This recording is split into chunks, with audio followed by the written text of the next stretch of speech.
Hello. You guys hear me? Everything good?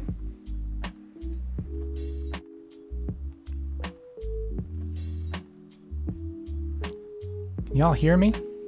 Is everything good? How's it going, guys? Let me know. Let's flip on over, shall we?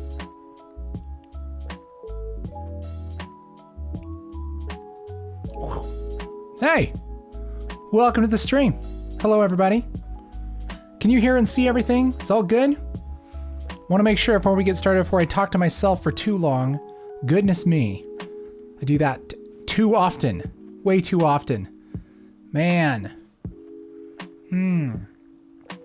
Guys, I'm so glad to be here. Thank you so much for showing up to the live stream. Man, oh man.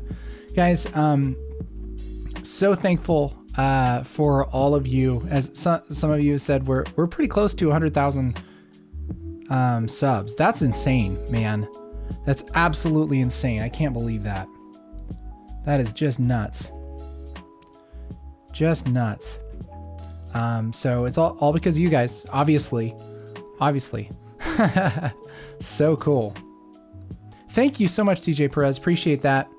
Thank you guys so much for being here. Hey, just letting you know beforehand, I am working from home. Do have a family, so people might be coming in and out. I don't think so, but maybe that's a thing. This is a general just Q&A stream. I'm going to try and get not so super detailed into like one thing or another that we don't have time for other stuff. I do want to keep it kind of general and try and get everything, kind of go over as many things as we can. I plan on streaming for two hours or so, probably. If we're having a great time, maybe a little longer. We'll see. But really glad you guys are here. Thank you for stopping by the channel. You guys are amazing. Yeah. Hope you guys are being safe. Everybody's good with the COVID stuff going on. We are basically just hanging out here at the farm. I recently moved. If you guys don't know, in the last like few months of my life, my wife has been pregnant, and she her water broke early, which actually all of that happened on stream last time I was on stream, which was crazy. Or it didn't happen on stream, but I heard about it. I got the news while I was on stream. And since then, she had to go to the hospital and be in the hospital for like 3 weeks straight, like could not leave the hospital. Was basically in bed for 3 weeks. Had the baby 2 months early. Baby was in ICU. And the baby was in the ICU for like 2 months. And then we got out and brought the baby home and everything. Then baby got sick and was in the hospital for like a week. Then we decided to move. Then the COVID stuff happened. So that's where we're at the tail end of our move. And all of that. It's just been nuts, man. It has been absolutely crazy. So really thankful for everybody who's bought LUTs, who's bought training, who is subbed to the channel. Man, you guys are amazing. So thank you so much. But yeah, we're gonna have a good time here today, guys. We're gonna look at Resolve. Every question and any question is totally okay to ask. I don't know everything about Resolve. I do use it a lot, and I feel like I have a pretty good understanding of things. So if I can help you in any way to be more creative, to be able to unlock things in your projects and get better at the parts of Resolve that you want to get better at, man, I would love that. Yeah, Bub is all good now. Yeah, baby's totally good. Family's great. Everybody's good, basically. We're just kind of held up here. Yeah. Can we do 3D text tracking on Resolve? So track text to a wall or something. Honestly, we can do something like that. I haven't used the camera tracker a whole lot in Fusion. The last time I tried to use it, there was a bug that it did not work, and I just have not gotten back to it. And I don't know if I want to do that live just because I don't know how to use it completely well. And I don't want to be like, huh, for like 20 minutes. I can show you how to do planar tracking and basic tracking pretty easily though. Congrats on your fatherhood. Yeah, that's actually my third baby, which is crazy. Pretty crazy, man. It's been a wild ride. Just starting using the sharpen tool, but noticed if I do any color correction and then sharpen, it messes with the color. Any suggestions? It shouldn't mess with it a ton. It is going to add a little bit of contrast, because that's basically what it is contrast around the edges. It should make things look a little bit shinier usually, but it shouldn't be too bad. I'm not sure why it's doing that. That's weird. Do you have a good color space workflow for aces with Fusion? People always ask me about aces. I don't really use it. I know a lot of people really like it. I don't. First of all, I haven't used it that much, and the little bit that I have used it, I don't understand why it's. I could see for some workflows that being really good, but for like most of the stuff I do, like, which is a lot of, short form, like videos for YouTube, documentary stuff, it doesn't make sense for my workflow, at least as far as I understand it. So I probably wouldn't be a great judge on aces. A good teacher on that. How to reveal and then disappear text when elements in a scene go by. Okay. So are you talking about kind of like rotoscoping, like that kind of thing? Where can I get some decent special effects to use in Fusion? What kind of things are you talking about? Yeah, exactly. Use the same node structure for color grading every time? Not really. I can show you my basic node structure.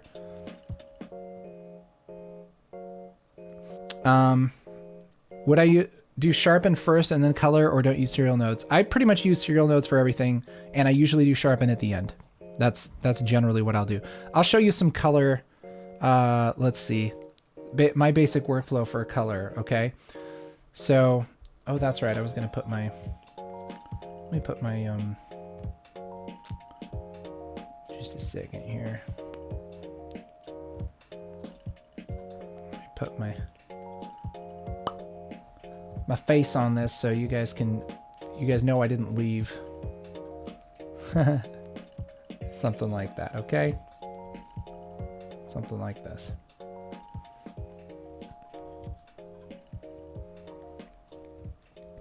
Clip and frame tracking. Clip tracking is, it's basic. I'll do like, kind of a basic correction in this first node, all right? And we'll, oh gosh, there we go. And I'll call that primary. Something like that. And then the second node, ooh, did it lock up? What's going on? What's up? No, it's gone crazy. Okay, whatever. I think my nodes have gone insane. Hold on. Something's weird. Hold up. That has never happened. I've never seen that. Okay, let me restart, because I don't know why it's being crazy.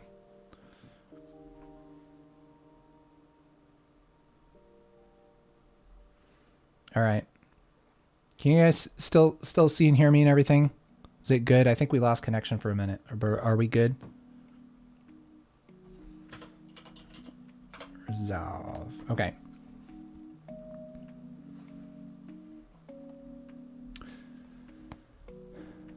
Can I use a logo with masking? Can I add a logo onto a building or wall? Yes. I'm not sure what you mean by masking. I'm not sure why, like, what that has to do with it. I mean, you can add anything to anything. I mean, if you're talking about like trying to make a logo look like it's on a wall, yeah, you can absolutely do that. We can look into that. I'm not sure if I have some great footage with the wall, but we can look. Seem to be dropping out once in a while. Okay, is it good though? All right, it's good. Do you know of a plugin to replace replicate, replace Adobe Audition. I want to set my background music to the video length. Oh, are you talking about like the remix feature in Audition? I don't know of one off the top of my head. There might be one, but you can do a lot of really good audio stuff in the Fairlight page. That's basically Audition, although it doesn't have that, I don't think. Can you show how you check your midtones contrast? Like, is there any scale where you can check that every clip has the same contrast on it? I mean, specifically like a technical way to do that. There probably is a way to kind of judge that with like false color, maybe. What I'll generally do is by eye and by looking at scopes. Okay, I think things are back. All right. Yeah, this thing went insane, man. Okay, so what I was doing was up here in the nodes.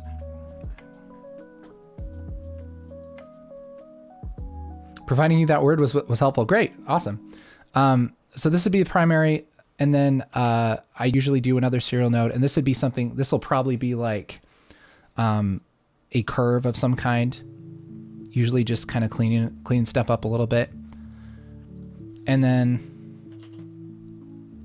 I'll do something like a look or even a secondary, something like, oh, I don't like this specific color, and select that and do anything fancy, basically. You could also break that into parallel nodes there if you want to kind of do everything all at once. It doesn't seem to make a big difference for most shots, in my opinion. But then like the final look, so this would be like secondaries, right? So if it's like, I want to grab this color and, you know, let's see, let's grab this out. And maybe, that doesn't move it very much, does it? Yeah, you can kind of see it. So like taking kind of that green hue out. So this could be a secondary, let's say. This would be your curve. And then this would be like your look, right? So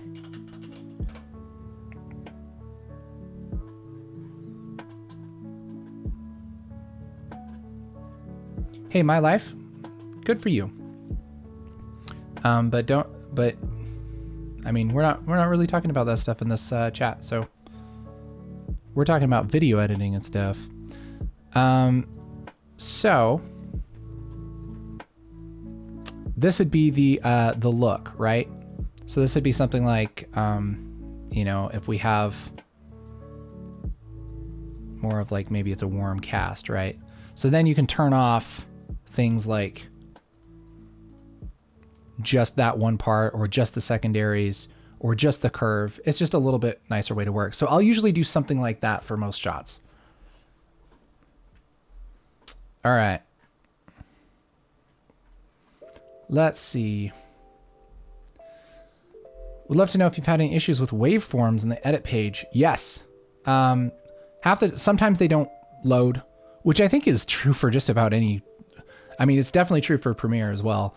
I have to switch back and forth. What usually happens, what I'll usually do is if I don't see the waveforms here, is I'll just switch like to the cut page and switch back, and sometimes that will load them. That will usually take care of it. Yeah, that's usually a thing.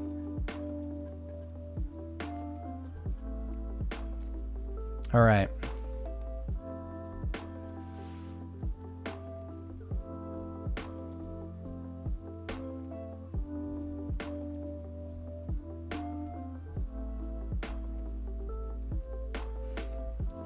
Okay, so yeah, I can show you how to kind of put something on a wall. Are you talking about like tracking it to a wall? Just commit. Is it possible to import a node from a still but without overwriting the grade already done? Yeah. So let's see here. So for color, let's say we have, of course I just got rid of all my color, didn't I? All right, let's say we have this kind of like warm and cool look. And then we have a S curve, let's say. This is just a couple nodes, right? So I'll call this warm, cool. This one's going to be S curve. And then we grab this still, right? And then let's say we want to add this to this other thing. Maybe we just want to add the S curve, right? We can go up and right click on this still. And we can, there's a couple different ways to do it. You could append node graph and just delete the nodes you don't want if there's a few nodes, if there's just like a couple nodes. Or you can say display node graph, and you can grab this S curve and just drag it into here, I believe. Is that right? There's like a certain way to do this. I think you just drag it in. Yeah. You just drag and drop it in between where you want it to go. So that's a good way to do it. You could also just apply the color or just apply the pan, tilt, zoom, rotation. You can apply all. You can just copy from specific nodes to a different node. There's a lot of good ways to do it. But that's how I would do it, something like that.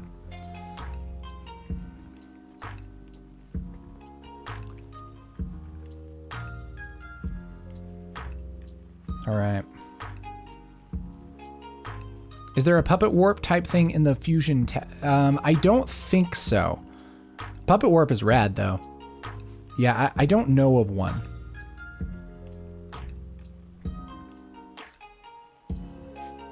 But yeah, just commit. I can, if you're talking about like tracking and stuff, I can do that. If you want to, let me know like what the best scenario would be. We might be able to do something like on this thing. Like we could put a logo back here probably if we wanted to. Some colorists use CST from Rec 709 or log to RE log C and claim that they get finer tuning of exposure and contrast. After that, they transform back to Rec 709. Does it really enhance the color correction? I don't think so, but there could certainly be an aspect of that I'm missing, but I don't think so. I think it's just a quicker way to get where you want.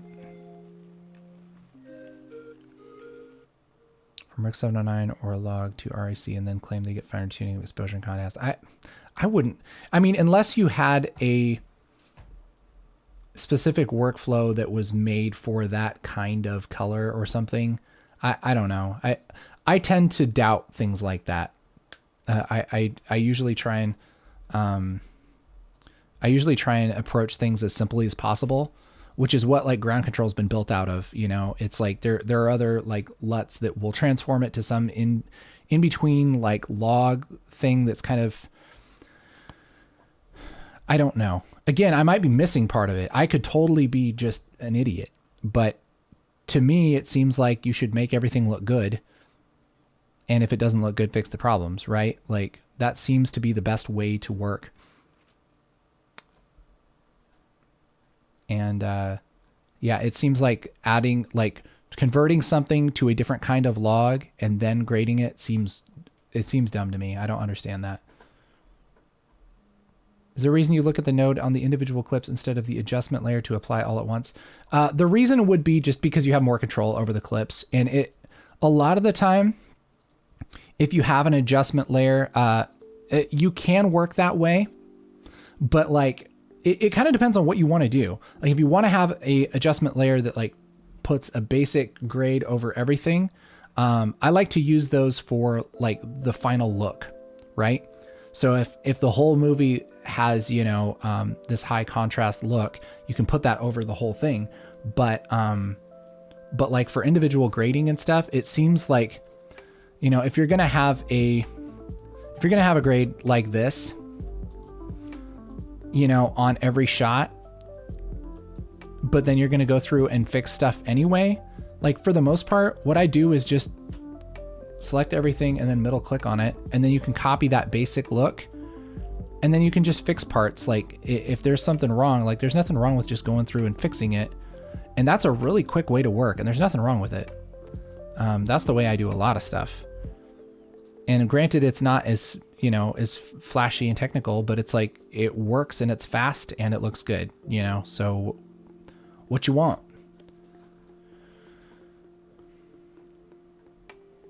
All right, yes, please, it'd be great if you could do tracking. Okay, yeah, I'll show you a little bit. Let me grab, I'm gonna reset this and let's go to, I wonder if I can just go to Fusion from here or if it's gonna get mad. Yeah, it's good, okay. So here, if you wanted to put like a logo in this background, right? There's a few different ways to do it.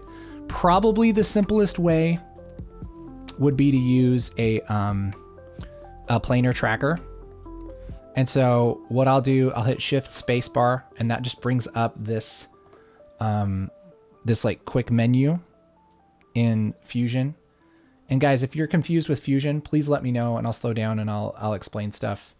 But real quick, I'll show you basically how I would do that is, I just type tracker and select planar tracker. That's going to add a tracker to this. And then you can, this works a lot like Mocha. This is like the same thing basically. You know, and then just draw whatever area you want to track, something like that. And actually I'm going to move to the beginning of this clip because it's just a little bit easier to start on one side. Over here where it says reference time, I'm going to hit set.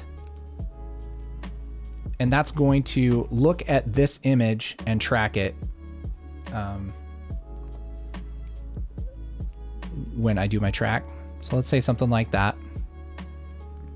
And you generally want it to do the least amount of work possible. So tracker, let's say hybrid point and area, and then motion type, let's just do translation rotation. That's probably all we're gonna need. We won't need perspective and all that stuff. It's just moving back and forth, right? And then I'm gonna hit save because sometimes this can be a little buggy. And then I'll hit track forward. Yeah, see, it's a little bit buggy sometimes.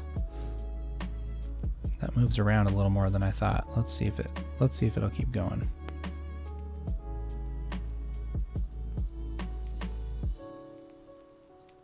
All right, I can just track this one at a time. That will totally work fine and we won't get messed up here. But yeah, basically you just track it all the way through and it's looking for that picture over and over and over again. There you go. So you can do that automatic, but I'm just doing that real quick like this. And once you have that tracked, you can go down here to where it says create planar transform and click that. And this is just making a node that moves just like that piece. So if I have like text, let's say, here's my logo,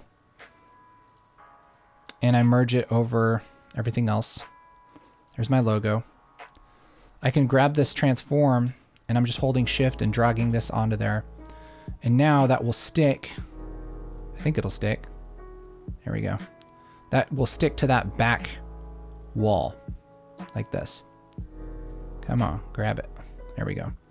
That should stick to the back wall pretty well. There we go. So that's how you would do that. It's really just, it's tracking where you want it to go and then applying that movement to that thing. You can also do it with just a regular tracker. If it's something that really is just moving up and down and it's not rotating, you could totally use that with a point tracker. I like the planar tracker because it tends to be just a little bit easier, in my opinion. Okay. License dongle failed. Sometimes it just can't find the USB key, and it usually is fine, and it'll just find it. But sometimes I think it's a little bug. But yeah, that's how you would do that basically, and that's for anything. Do I know any good color grading tutorial on internet? Yes. Yep. Man, RMK has a bunch of really good coloring tutorials. Color Grading Central has some really good color grading tutorials. Yep. Lots of good ones. Okay, let's see if I can catch up, guys. Sorry if I'm missing stuff. Is there a reason you do the look as a node in the individual clips instead of adjustment? Oh yeah, I already did that. Okay. I don't know if I fully answered that question. You can do the look as one. You can do it either way, basically. If you're going to apply it to the whole thing, yeah, definitely do it on an adjustment layer. You could also do a shared node in between the colors, or in between the shots. Shared nodes are really cool. Have you guys checked out shared nodes? They're amazing.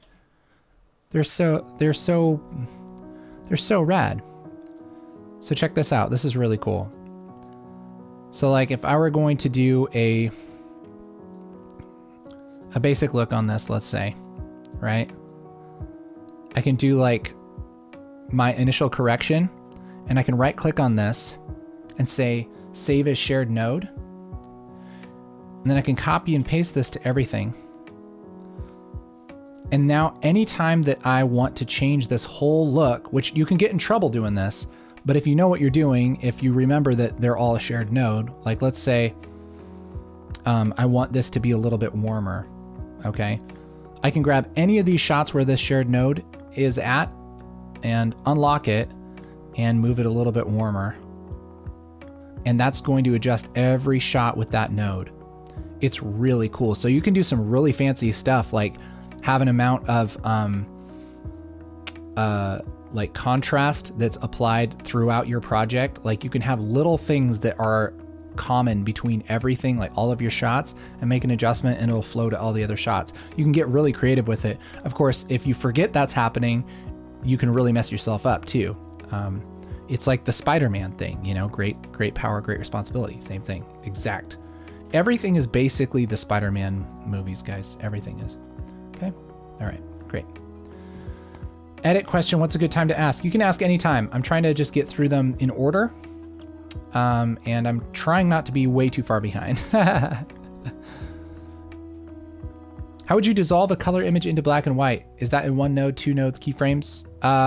Well, if you're going to do it within one shot like this, like let's say by the end of this shot, you want it to be black and white. You could certainly, probably the easiest way to do it is to make another serial node like this. This just completely desaturated, and then keyframe then animate the opacity of that node. Basically, that happens down in the key palette right here. There's a thing called key output gain. This is basically the opacity of the node.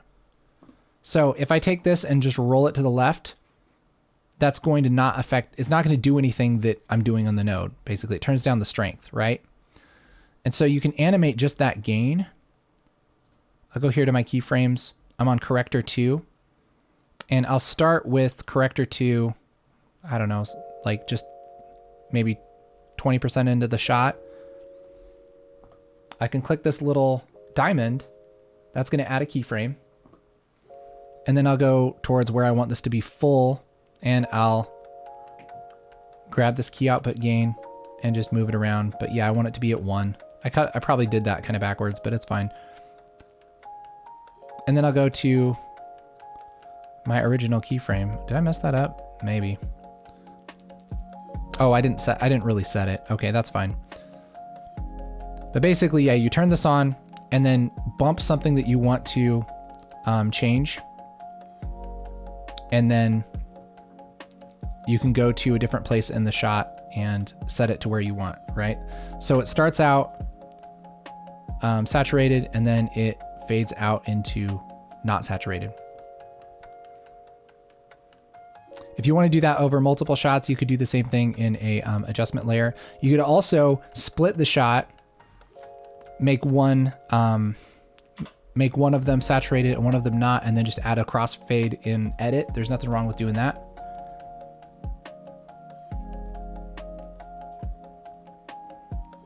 How would you go about creating a comic book style look for an overlay as an example, like using halftones around a border or something? I know what you're talking about. That's a lot of work. It's not something that I know how to automate real well. I could probably figure it out, but it'd take a while. I would look up some specific tutorials on that, because I've never really done that. I really like that style though.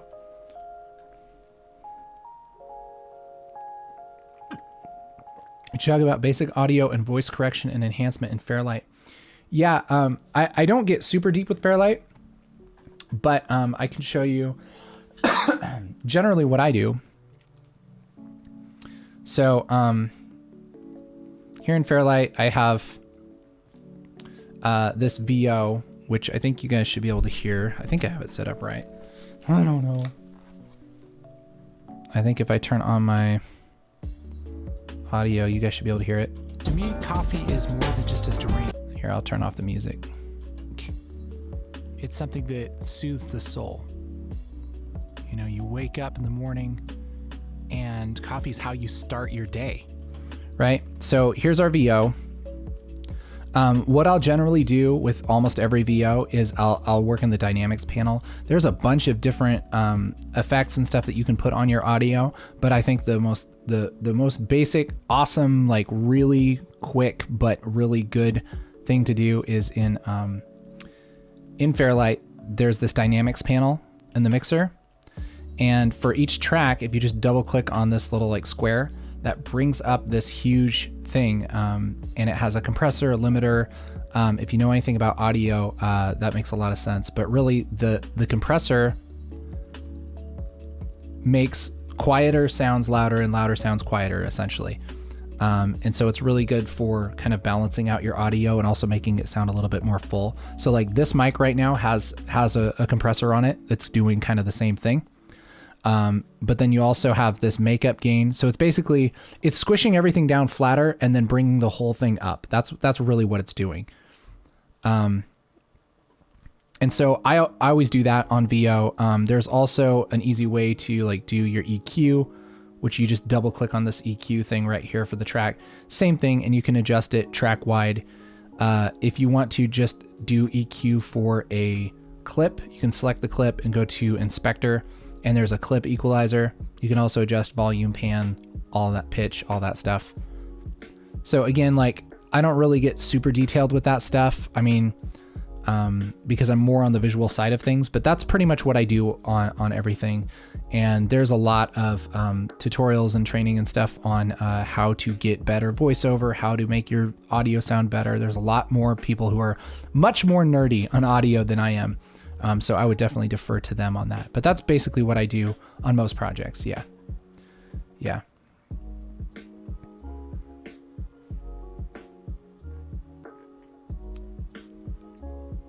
Do you prefer using groups over shared notes? Also versus remote grades. I don't really use groups anymore. I used to use groups, but shared nodes are amazing. And I'd probably use shared nodes. It kind of depends on what I'm doing. I used to apply stuff per group a lot, but I would probably do shared nodes most of the time. It really depends on what you're doing. And I mean, it doesn't matter. It's like whatever you think is best for your workflow. Versus remote grades. I haven't done a lot of remote grades. That's mostly confusing to me. I would have to double check how all of that works to give you a really good answer on that, because I think I usually use local grades and I get confused if they aren't local grades because I'm a simple person. Yeah.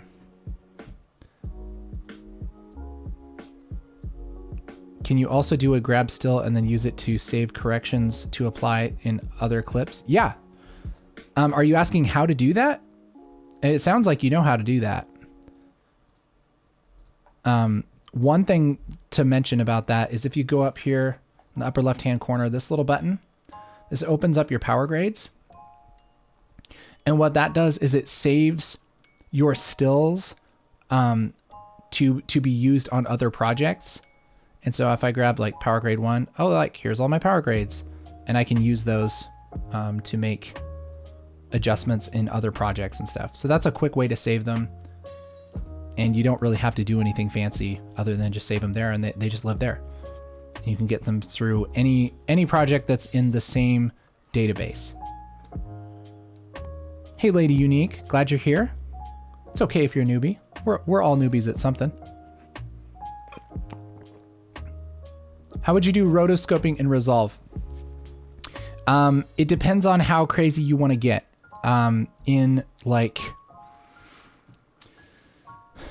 It really depends. You can do some really, really advanced stuff in Fusion. Depending on what you want to do, you can do a lot in color as well. because of the colors tracker is just insane.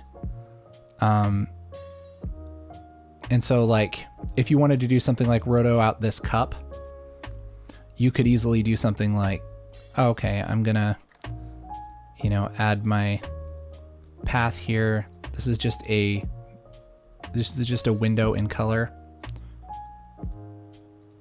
like that, and then Control T to track it, Alt T to track back. Like, and it'd do a pretty good job with just some minimal messing with, right? And then you could do the same thing for his hand and everything. And you could actually get quite a bit of that kind of worked out. You can use them. And then like, if you wanted to do something like, let me show you, like I'll hit Alt L and that'll be a layer.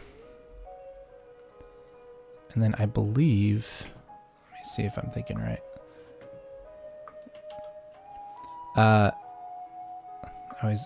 This is like really strange the way this is set up. Did I do that right? I don't know. Yeah.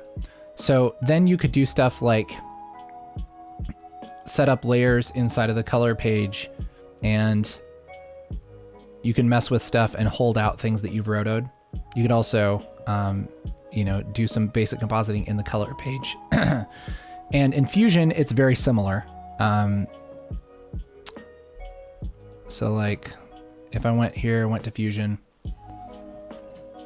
it would be kind of the same thing.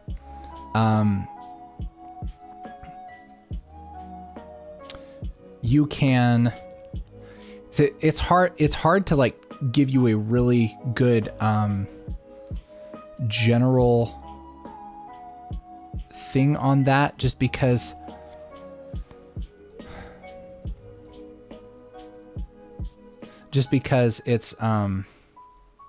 it's different every time, basically. If you have it depends on what you're doing, really. And so if I wanted to, I could set this to like merge over itself, and then I could do my masking here, and I could kind of do this the same way. And there's like 100 different ways to do this, so that's why I'm kind of reluctant to say exactly how to do it. But this way it's like merging over itself. And so if you want to do something like, make it foggy or whatever here. Let's see, am I doing this right? I don't know. Oh, that's what's up. Okay, boop, boop. Yeah, so you can hold stuff out that way. I mean, it really depends on what you're doing. But generally, once you kind of figure out, okay, this is where I add the mask, this is where I, this is kind of how I set up the nodes for that, you can follow pretty much any kind of like rotoscoping best practices tutorial, that kind of thing. Alrighty.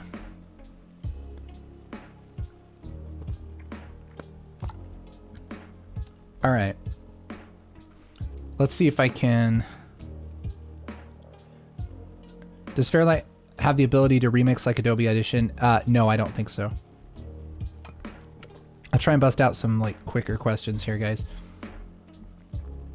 Can you rename files in the editing page? The problem I'm having is when I cut and stack one file a bunch of times, it's hard to tell which one is I'm coloring. I don't remember if you can. I think you can, but I could be wrong. Could be wrong. I don't know. You might be able to just like hit F2. Maybe you can't. I don't know. I don't know if you can. You can color them. That is a good way to do it too. And kind of keep them. Apparently that's not loading today. What's going on?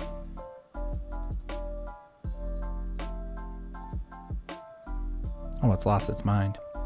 It's gone insane, guys.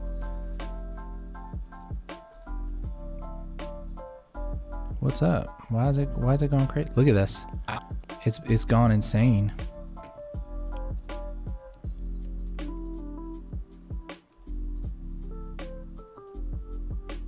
Man, it doesn't like me today. I honestly don't usually have this many problems. It's always when you're like trying to show somebody something. That's always when it is.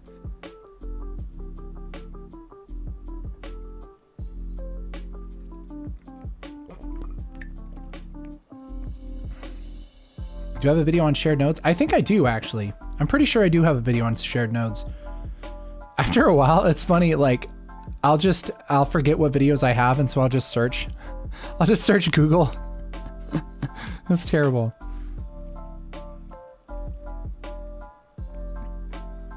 All right.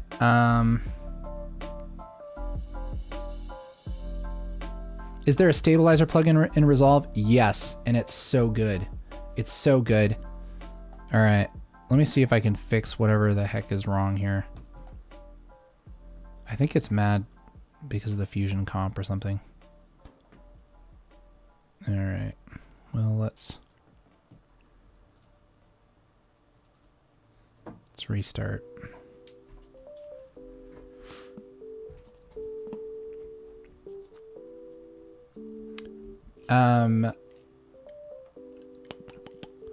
Yeah, I'll try and catch up on some of these. Do you keep contrast adjustments isolated to one node? Are you a curves guy or a wheels guy? Usually a wheels guy. And I don't usually keep contrast adjustments isolated to one node. I usually do as much as I can in one node, for the most part, especially if it's really quick. Like if it's a basic like primary grade that like I can do in 5 seconds, like it's totally, I just do it in one node. It's fine, you know. And you might do it differently if, you know, you had a shared project that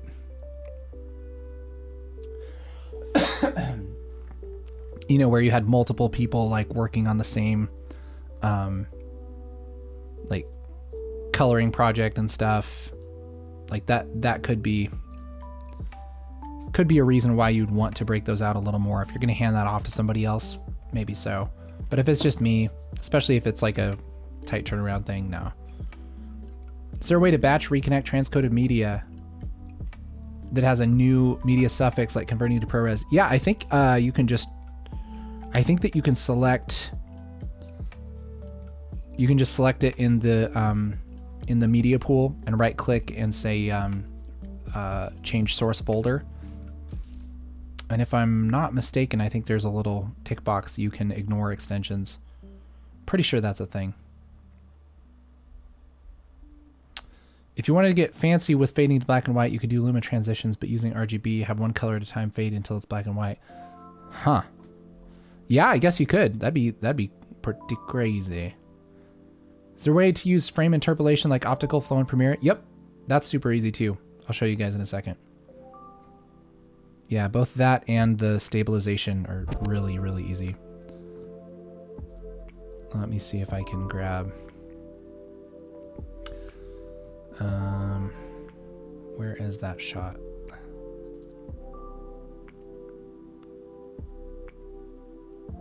I think this is the one. Maybe.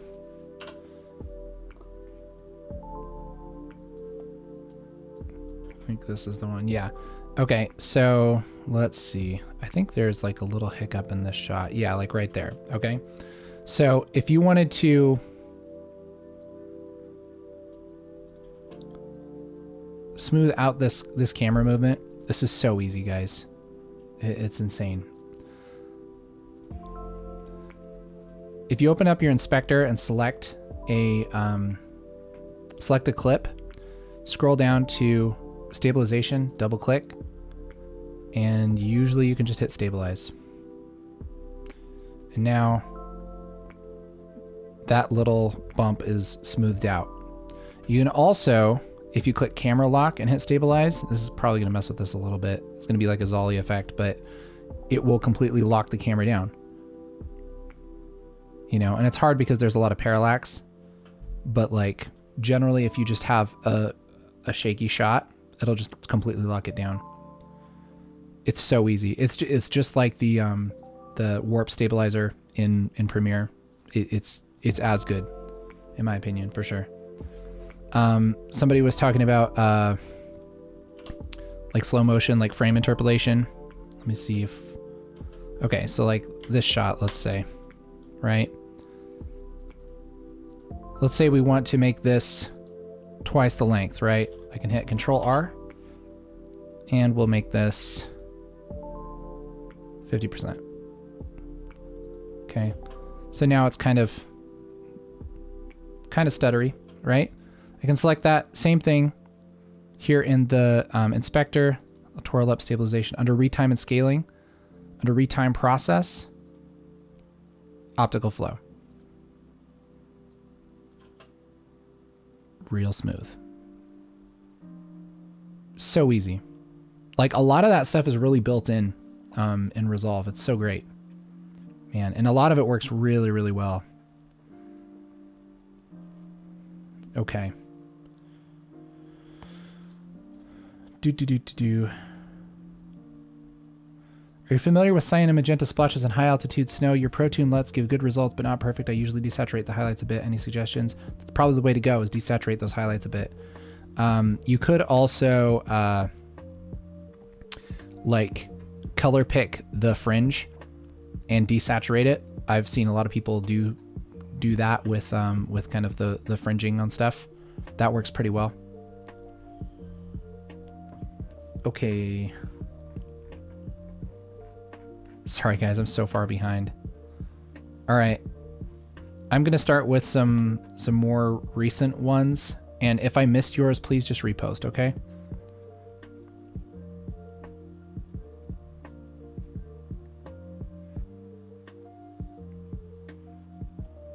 Okay. Oh, if you go to the edit page to the Fusion page, how do you select the clip that's not on top? Because it's always selecting the top one. I think that you can, let me check this. I would assume, because I have that problem too, and I haven't really, I usually just move it out of the way for a minute, but I'm pretty sure you can just hit this button right here. And then, of course, now we won't be able to see which one. Okay. I think that you can do that and maybe just select this bottom one and hit Fusion.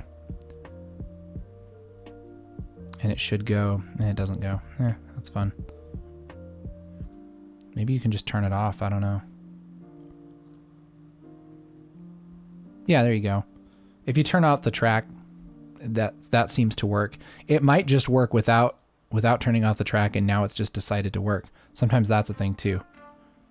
No, that goes. I think it's just turn off the track is the way to go.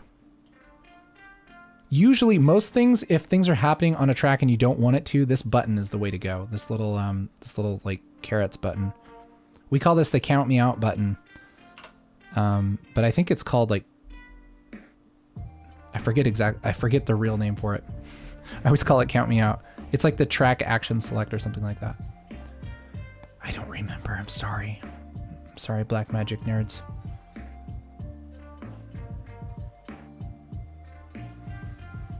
Okay. How can I create broadcast 708 closed captions, not subtitles? How about Vimeo or YouTube closed captions, two different formats? I believe that you can convert or export your subtitles to those captions. Like if you make a subtitle track, you should be able to do that. And I think it's in the deliver settings. Let me double check here. Under subtitle settings, which you guys can't see, there. Format as separate files, burn into video as embedded captions. And so there's a lot of different, I'm not real familiar with all of that stuff, but there's a lot of options for the subtitles in here and making them separate titles and everything. So definitely check that out in the render settings under the deliver page. Okay. What export settings would you use for Adobe Premiere Pro? Sometimes the preset does not work for me. Yeah, it probably.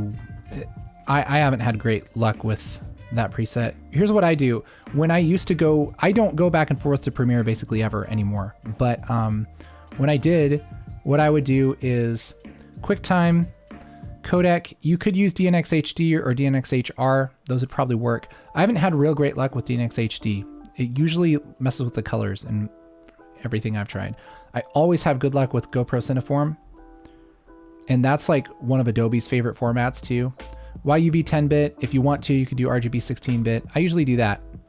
Something like that. And then export that way. And if you're wanting to make them individual clips, you have to say individual clips like that. And make sure that you click file. You could do custom name, make sure to use unique file names and that kind of thing. So it will put all of those separate clips in a folder. And then when you go back to edit, once you've rendered everything, you can go up to file, export AAF XML and export to XML and then bring it back into Premiere. Usually that works pretty well. It depends on how complex your edit is. If you just have a bunch of clips that are color graded one after another and you don't have a bunch of stacks and everything, it should work pretty well.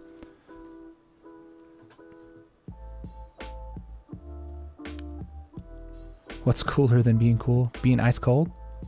There you go. All right. What else, guys?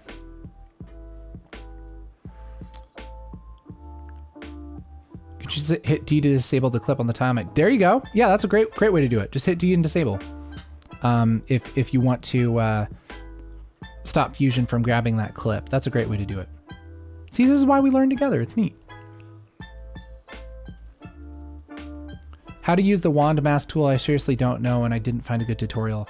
The wand mask tool? Are you talking about in color?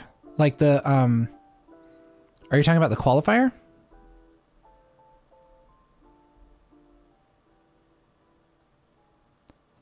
Like this thing? Is that what you're talking about? Or are you talking about something else?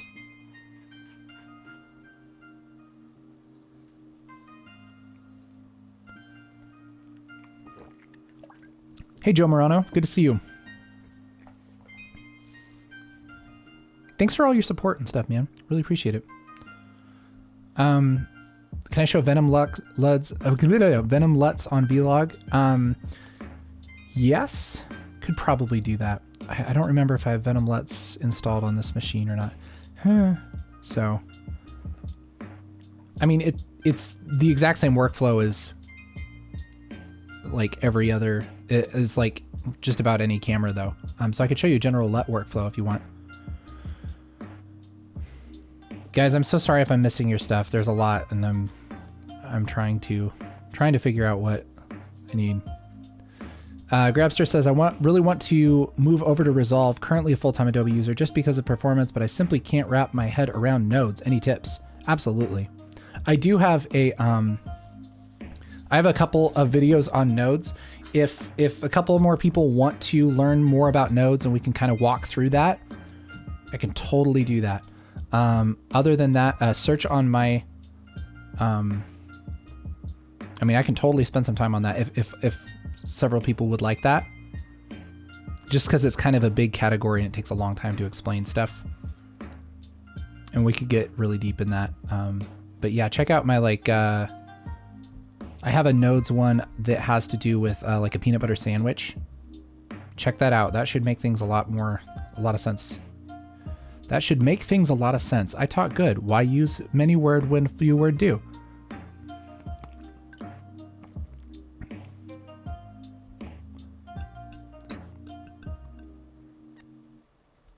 All right. Can you explain Fusion timeline, time ruler, range, etc.? I think many are still a little confused about it. Yeah, I might be a little confused about it too. Let's look. I don't really remember how stuff works.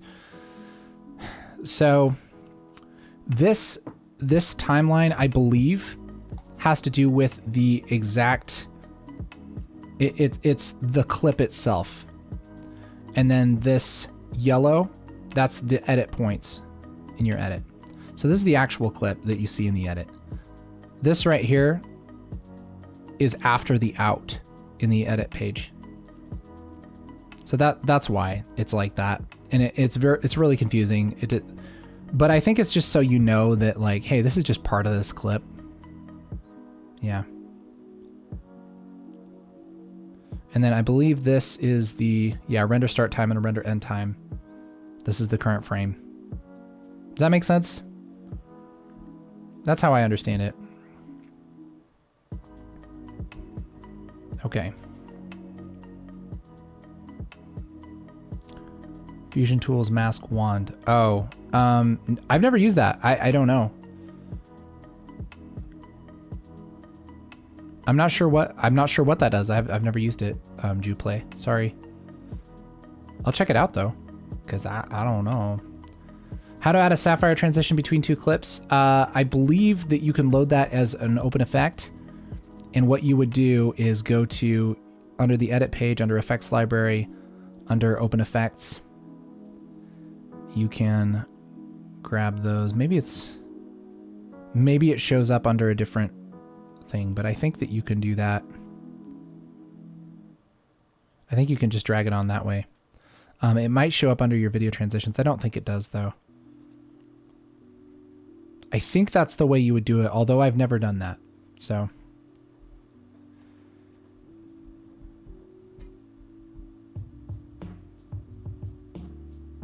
Does changing color space in the Open Effects panel to RA log C help create that RA look? I don't know for sure. I've never really played around with that a lot. I'm sorry. All right. Okay, I've already watched it. Still felt confusing. I'd love to learn more, again, more deeper. Okay, we will go over nodes in just a little bit. I'm going to see if there's any other quick things I can kind of bang out, and then we'll talk about nodes here in a second, okay? Mr. K says, I'm down for all. Just happy to listen to people's questions. Have slept on this channel starting from tomorrow, watching them all. Hey, Mr. K, thank you so much for being here. That's so cool. Man, that's awesome. Let's see. Below the color wheels, I see that there are values that correspond to adjustments. Are there values that you can enter manually to get exact complementary colors? Ooh, maybe. I haven't thought about that. I would think that you probably can't, because these are all based on, these are adjustments that are being made on what the clip looks like right now, right? So they aren't like absolute things. It's not like you can set something to like 28 and it will make something 28 brightness, right? It's just adjusting it that amount. So it's relative. So I doubt that that's a thing. Yeah. Okay. Please show us your best grade. Oh boy. I don't have, I mean, I don't know what I would call my best grade, and I don't really have. And I certainly don't have a bunch of stuff to show you at the moment. Sorry, guys. Okay. What do I recommend for a transitions package? I honestly don't use a lot of transition packages. I know that there are quite a few like fusion transitions and stuff that some people have made.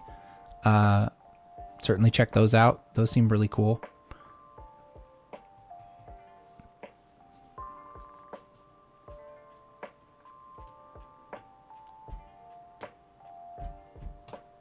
I think the most intimidating part of nodes is not understanding what each node does. I understand merge and translate in a few of the basic ones, but there are a ton many of us just don't get.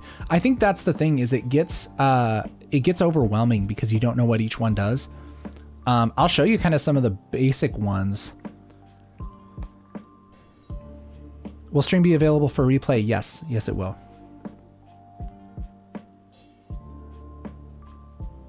When I choose cinema output blanking, is it possible to mask something to put over the blanking? No. No, it goes over everything. If you want to do that, you have to add like a layer in the edit page or something. Why are the sizes in Fusion relative to the frame and not absolute values? Is there a reason? I think it's so that you can work with the highest quality possible. So if you have like a 4K footage, you're working in 4K rather than in your timeline resolution. I would assume.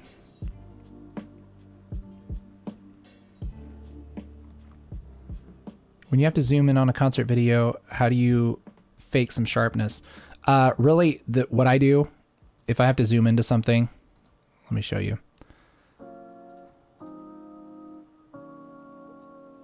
So like if I have to zoom into something, really all I do, and there's probably a better way to do this, but what I do is under the blur palette right here, under radius, I just roll down a couple on the mouse, like to like 0.47. If it's like high resolution, you can roll down to like 0.45 or something and get a little bit more sharpness.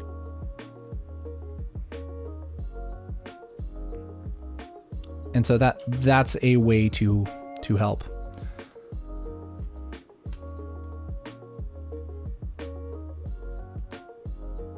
Anywhere to hear audio infusion to sync effects to audio cues? I don't know of a really slick way to do that. What I would probably do is make markers in the edit page and then open it up in Fusion and kind of sync things to that. You're welcome, Randy. Hey, thank you guys so much for being here. I do plan on doing these more regularly than I have been the last couple months because my life exploded, but yeah. Yeah. More familiar with seamless loops in AE, but not sure how to in Fusion. Seamless loops, like, are you talking about like a looping graphic or something? Yeah, it's all good, Grabster. Thanks for coming by. Between the cut page and the edit page, real quick, and then we'll get into nodes, okay?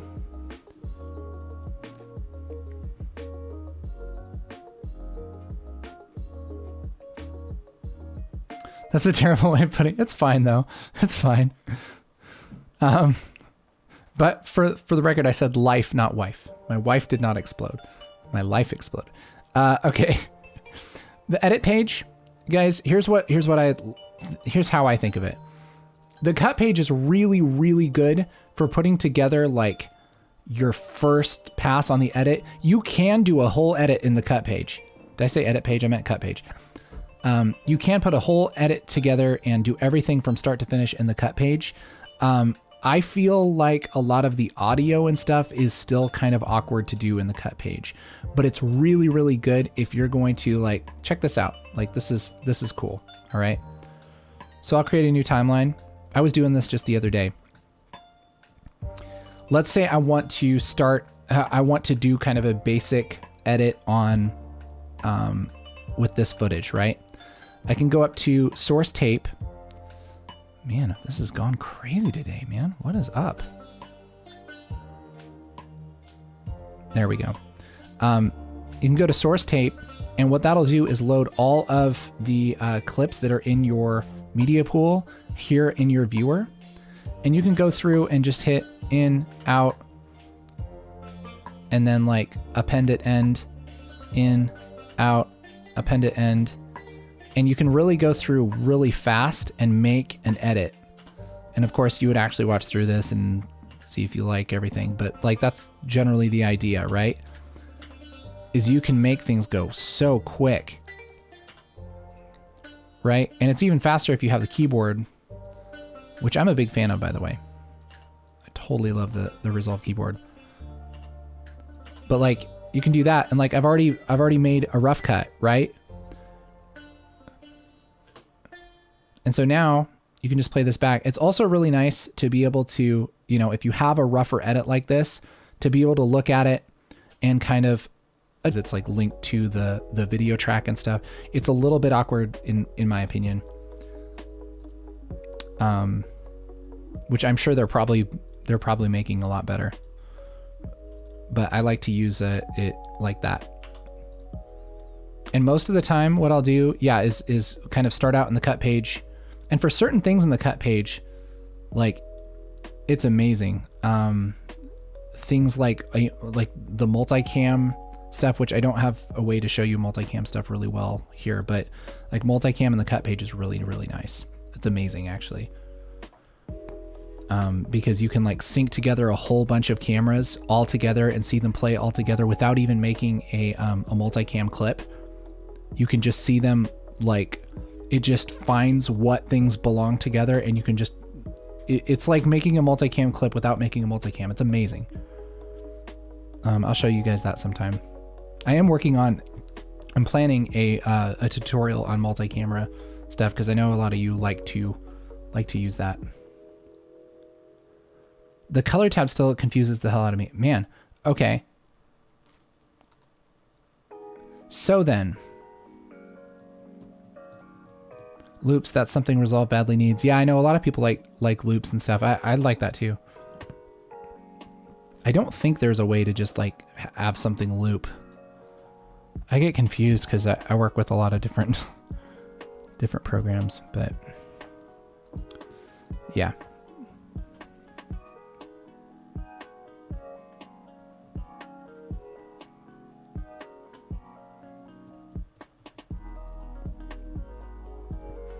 Yeah, learn color grading is great. Yeah.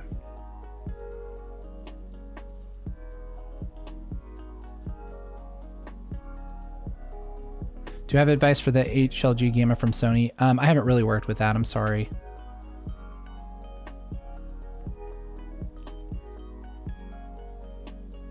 Yeah, the Resolve hardware is pretty expensive for sure. Yeah. Yeah, sorry if it's lagging, guys. My internet's kind of weird today.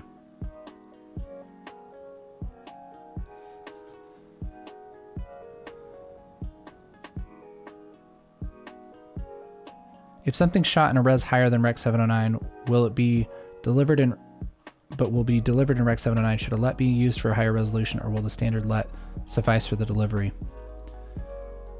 I mean, when you're talking resolution, are you talking like a color gamut?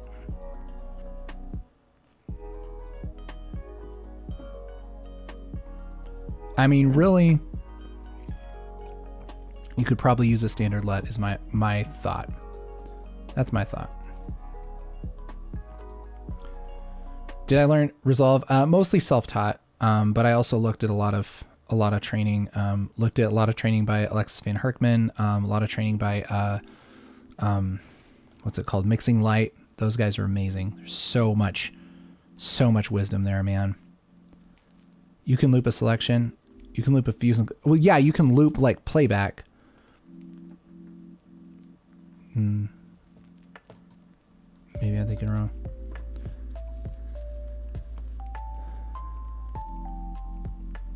Oh, 4K versus 1080p. I know. I get what you're saying. Yeah, I mean the LUT doesn't matter for that kind of resolution.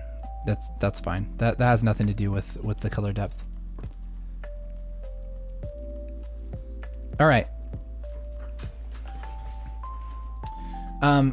Guys, we're gonna talk about nodes here for a little bit because somebody was asking about that, and I know a lot of people get confused with that. So I'll give you a little walkthrough, and I'll try and keep an eye on chat. A Noah selection too. That's cool. Yeah, I'll check that out for sure. Thank you. Let's grab a different thing here. Let's see. Looking for a specific shot that I could do something on.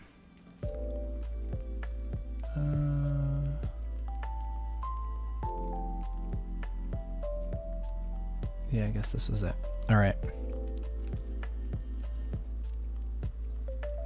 Something like that. Okay. So let's see. I'll go into Fusion.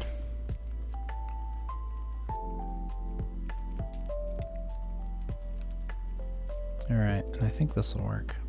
Yeah. Okay, so nodes. I'll give you guys a general idea, and then if you have questions, I'll try and pause and take questions on this. So we'll focus on nodes here for a little bit. If you guys have other questions that aren't related to nodes, just hold off for a few minutes because I'll probably miss them, okay? Good?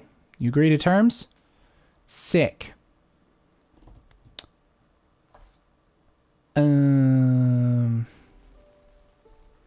Just CC on the fly now. Yeah, I totally get that. It's so, I mean, it's easy if you know what you're doing, you know? Okay. So, nodes in Fusion, I assume you mean Fusion, right?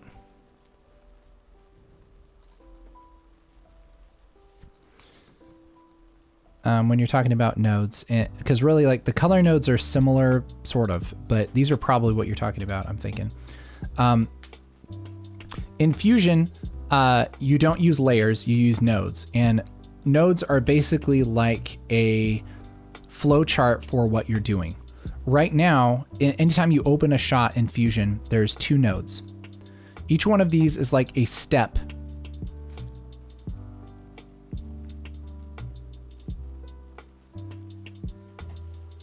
Okay. Mr. Miles, we'll get into color. We'll get into the color page right after this. If you're cool, if you can stick around for a while, we'll totally do that. Okay. So we'll do Fusion for a minute and then we'll do color. So each one of these is a step, basically. If you're going to do something new, you need a new node. Okay. Just think about that. All right. So it's like you're making a recipe for what you're going to do, right? First, you get the eggs, you crack the eggs, you add them to the bowl. All right. That'd be 3 nodes. Get eggs, crack eggs, add them to the bowl, right? So this right now is a really simple recipe. This is grab the shot from the timeline and render it. That's what we're doing. So media in, so grab it, media out, render it. Okay. If we want to do something, anything that has to go in between these 2 nodes, basically, at least it needs to go before the media out node, before we render it. So let's say we want to blur it. You can grab this, this toolbar right here is basically nodes. So you can grab any button from here and drag it down. It'll make a node. So if we want to blur it, I can grab this blur node and I can just grab it and drag it on top of this little line and I shake it around. That's going through that. So what it's doing is taking the media, blurring it, and rendering it. This blur node isn't doing anything right now because each node has properties that you can adjust in the inspector. So it's just like an effect, or just like an effect that you'd like throw onto something. It has, or like a clip. It has properties. And so I can select this and go to blur size and blur it. Okay? That's the general idea of how a node works. Now, I know a lot of people were talking about like, okay, but how do I know what all the different nodes are? So we can talk about that. Do we have any questions so far? Does that make sense for everybody so far? Let me know if that's, if there's something that doesn't make sense. Just like nodes and color. Yeah, it's like, yeah, it's kind of like nodes and color. It's interesting too. They're similar enough to where you can kind of get the concept, but you'll get in trouble sometimes just because of some of the things about them. But yeah, basically. Okay. So if you want to, there are, let's see, there are a couple different kinds of nodes. All right. One of the nodes, like a blur is like an effect. Okay. So that's something that it would change something that exists already. Right. So you'd grab a picture like this and you'd blur it. That's like a blur effect. There's also nodes that are like a generator. So it makes something that didn't exist before, like a text node, right? This makes something that hasn't existed. It's not modifying something else. It's media. It's essentially media, right? One thing in Fusion, if you select a node and hit 1 or 2, it'll appear on the left or right viewer. And so right now I have media out on the right viewer.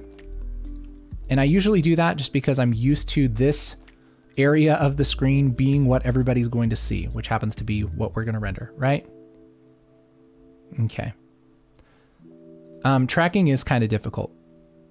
You have to set it up just right. You have to make sure your stuff is right. And sometimes it still doesn't work. And so you have to try it a couple times. But you also have to kind of know what you're doing and try it a few times. Yeah. Okay. So this text node, this is a generator. Again, you can select it. And I just have this loaded in my left viewer and we'll say text. All right. And we can adjust all the properties. Again, anytime that you want to adjust the properties of something, you select it and then you go to the inspector. That's always a thing. Okay. Can you do 3D text? Yes, you can. You can. We can get into that if you want to, but yeah, it's a different node, and you need to have, what is this? Okay, I'll show you real quick. And guys, if there's any more questions about nodes specifically right now, let me know.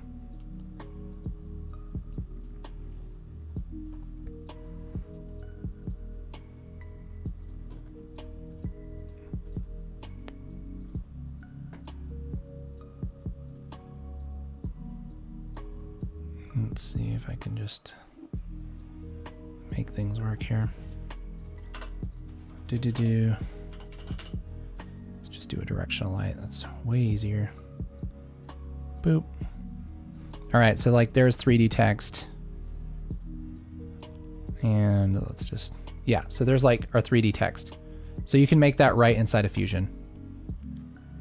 And it takes a couple nodes to set it up, but it's really simple. It's kind of intimidating because there's a couple different nodes. But really all it's doing is making text, making a light, putting them together and rendering it. That's all it's doing. Okay, so that's 3D text.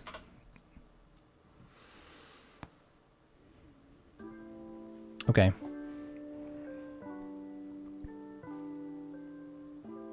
How do you blur the video where you want? Like a specific place of the video? Okay, I'll show you. That actually works great for what we're doing, okay?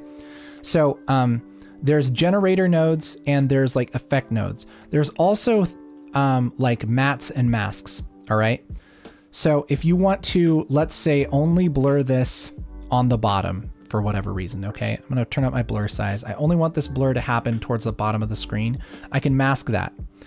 There's a few different ways you could probably do that. One of the easiest ways is just to select the blur node and go up to one of these masks right here. And I'll just grab a rectangle.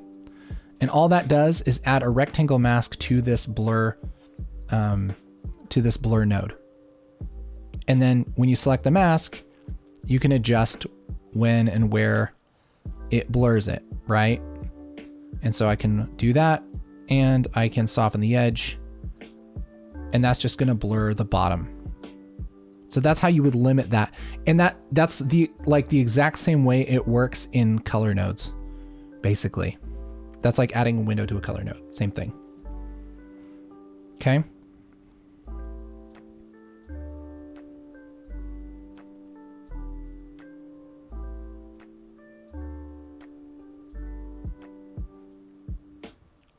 Can you move a keyframe in the Fusion timeline? Yes, you can.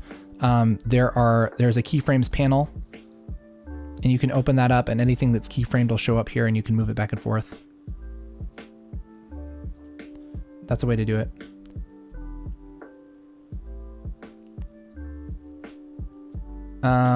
Their video color panel. I haven't checked out their video color. Do they have like a control surface? Is that what you're talking about?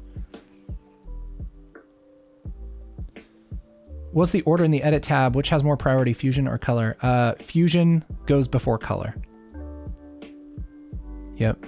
So whatever you do in Fusion will be carried over into the color page.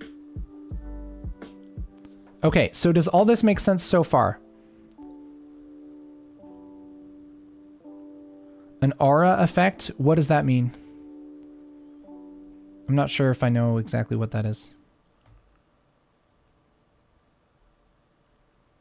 Hey, Nikki G, no problem. Thank you so much for watching. Okay. So that's some basic stuff on nodes. If this all makes sense, slate maybe instead of panel. Are you talking about like like the colorimeter thing that you hang on your monitor to adjust the colors? Okay, so if this makes sense, that's generally how everything works. Is everything is either something that's generated or it's an effect that happens to something else. If you want to put something that's generated over something else and combine them, you need a merge node. You don't need a merge node if you're just going to put an effect on. And the reason is because an effect applies to media, right? It's media that an effect applies to versus being put over it, which I know can kind of be a little bit weird. Okay. Oh, a color chart. Oh, okay. Some people like them. I've used them a little bit and I don't find them that useful. That's my opinion. And I feel like they're really expensive and they're not that useful, in my opinion. Again, might have not used it right.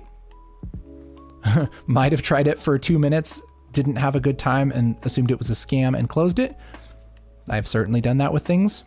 If you have one you could borrow, I'd try that. Or maybe some like footage you could play with where people have shot the color chart. If you put text in Fusion and then edit colors, will it also affect the text from Fusion? Yes. Yes, it will.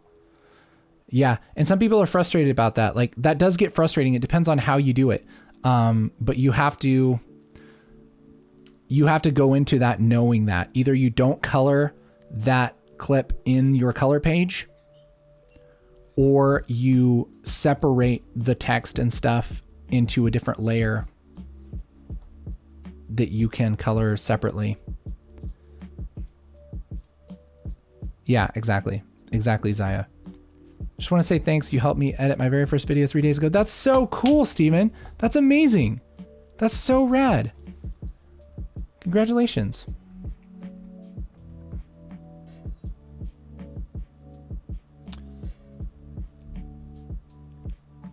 Oh, are you talking like a glow effect, Mr. Miles?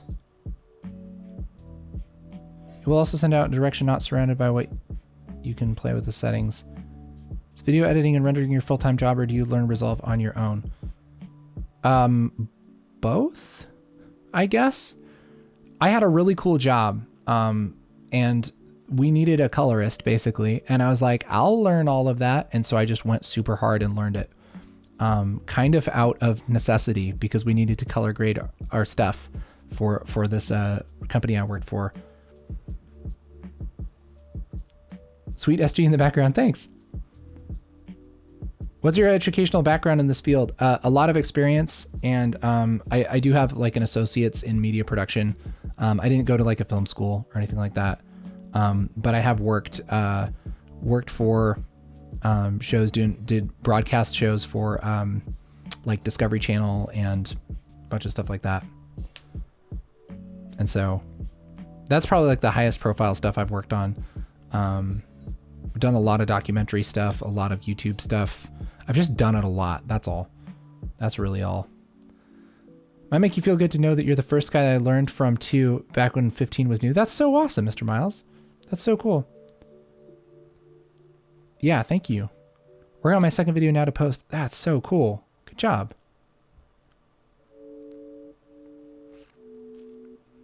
All right. Can you please give info about alpha channel in the color tab? Like, I know what an outside node is, but I don't know if those alpha channel or matte, etc. Yeah, we'll talk about the color page here in a second. Do you guys want me to go over anything else with nodes? Is there specific questions about how nodes work? I know it's not like completely clear for everyone all the time now, but what I was saying is that if you have two things that are generated, you have to, if you're going to put them together, you need to use a merge node. So you can do that a couple different ways. You can select the background and go up here and click on merge, and then grab your foreground and drag it into merge. That's an easy way to do it. You could also do the same thing by just dragging the output of your foreground onto the output of your background. That'll do the same thing, just make a merge. So those kind of things need to be merged together. Whereas if you're going to do an effect to this text, let's say, like you were going to blur this text, you can just drag a blur in between the text and the merge and blur that. Does that make sense? And this all works in a flowchart. So check this out. Like if nodes are confusing to you, think about this.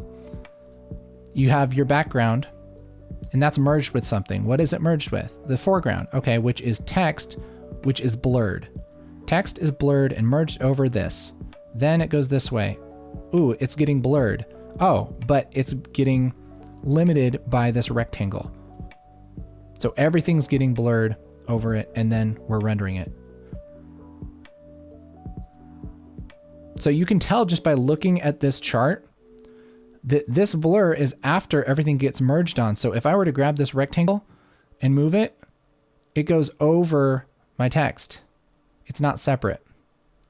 If I wanted to blur my background separately from my text, I would have to take this blur out of here and move it over here to blur it before I put it under my text.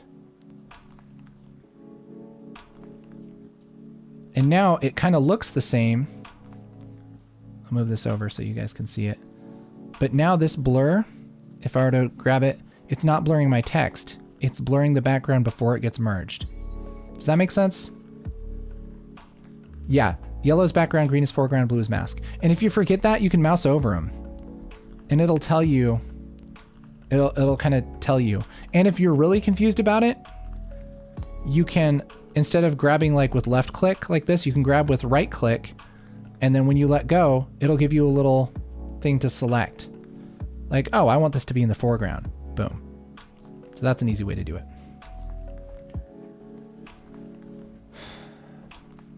What's the best ways of finding work as a colorist while living in a small town where media is not a big thing? I would suggest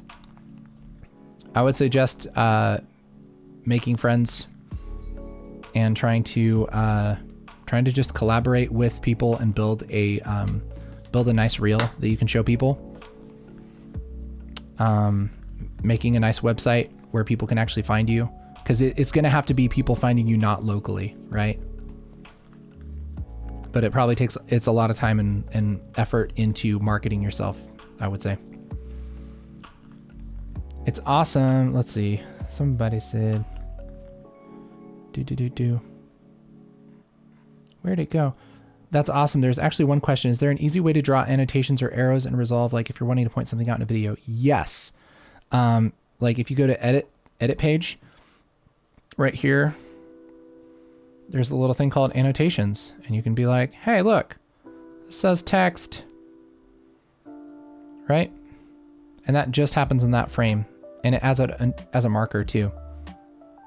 So it sticks to the marker. Super easy. Okay.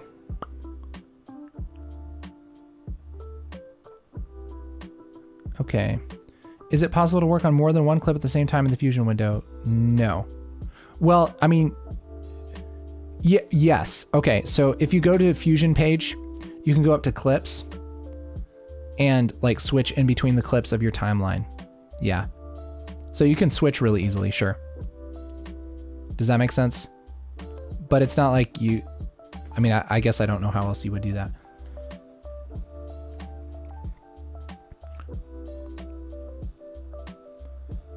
All right. What am I using as a reference monitor? Right now it's just a computer monitor, just because I'm mostly doing streaming and tutorials and stuff. It just makes more sense at the moment. But generally I have used like a calibrated TV before. I've used a calibrated, like, you know, wide gamut monitor and stuff before. Those are nice. It depends on what you're working on. Can you make a Fusion clip? Oh, you can make a Fusion clip? Oh, yeah, you could make a Fusion clip. Are you talking about like putting a couple clips, like bringing a couple of clips together into Fusion? Like this, if you were gonna like if you were gonna do some Fusion work with this, you could select both of those, right click and say new Fusion clip, and then go into Fusion, and that would have both of those merged over each other. You could do that. Is that? Yeah.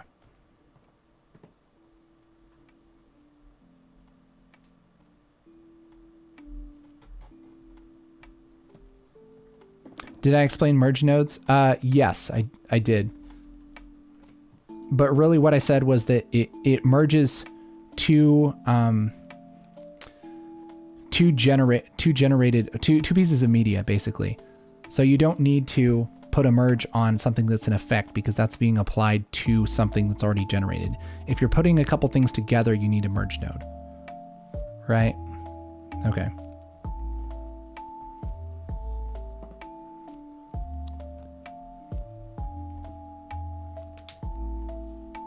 Okay.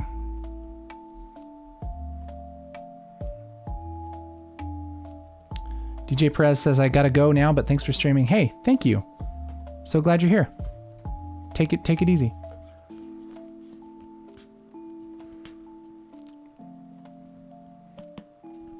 Okay, can you explain how to smart bin effectively? Yeah, I mean, it's really just it's a bin that will select things based on, and you can make them, like if you add a smart bin in the edit page, you can adjust, you can like put in all of these things that will basically search all of your media and sort it based on certain things. Like, okay, like a clip type, let's say, if you just want your audio in one bin, you can make a smart bin with just audio, right? And so that will like automatically select it. It's like quick filters basically. So depending on what you're looking for and how much media that you have, that's a great way to kind of keep things organized. My son is taking TV production elective in high school and he likes it and he uses Premiere and he wants to know how to make a career out of this. The best thing to do is work on it and make a bunch of projects. Even if they're dumb projects, even if they're dumb YouTube videos or whatever, just make a million videos. Because the more that you make, the more experience you're going to get with the programs, and the more just general knowledge you're going to have. And then watch a lot of tutorials and learn from people who know what they're doing. Hang out with people who know what they're doing. That was the biggest thing for me, is like I had an internship at this TV production company and I learned so much. It was like I think it was like 4 months or 5 months, and I learned so much, like way more than I learned in my college courses just from that internship. It's so good. So good. What is this music? It's just chill music. Yeah, okay, color page. We're gonna do that. How to edit a 1080p timeline and export in 4K so that the YouTube compression doesn't compress it too much. You should just be able to go to deliver and under video, just select a higher resolution. If you're just upscaling it, that's the way, that's how you do it. Just do that. Okay.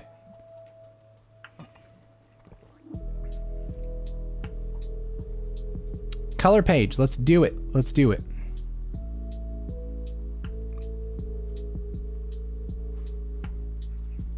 Shabam. All right, guys, what questions do you have about the color page? Somebody, I forget exactly what we were going to go over, other than someone said the color page confuses me. And so do you just want a general kind of overview of how the color page works? Is that going to be helpful? Was there specific things? Do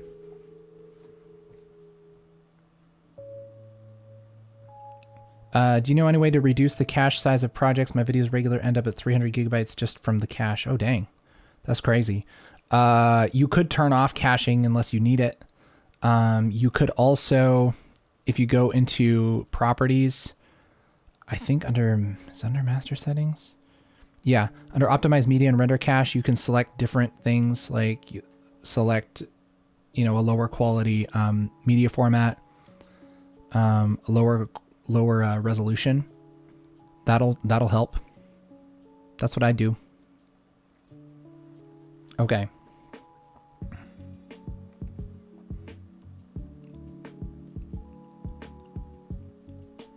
Could you add things like a 3D car into Fusion, track it to the video motion like in After Effects Element 3D?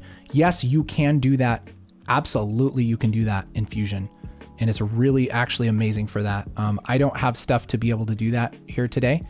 I have dabbled a little bit in that, but certainly more than enough ability to do that in Fusion.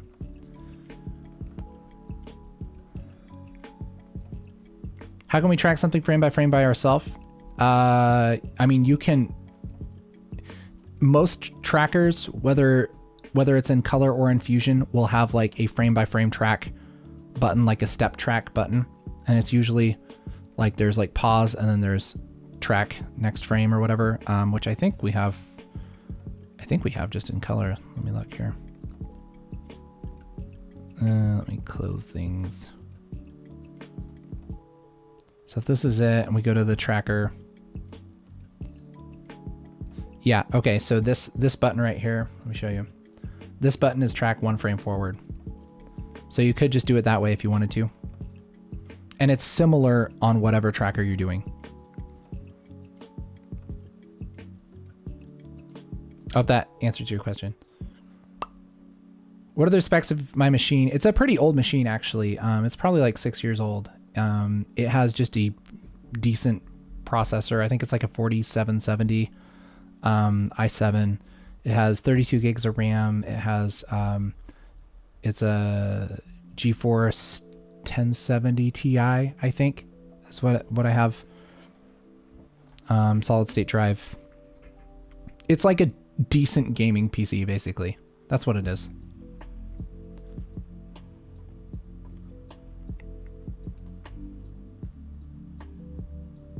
A Fusion tutorial by Casey discussing comp.length. Can anyone point me to where that tutorial video was? Yeah, I saw your question about that. I'm not sure exactly which one it was, because I feel like I've done. I don't even remember which one that was. I'm sorry.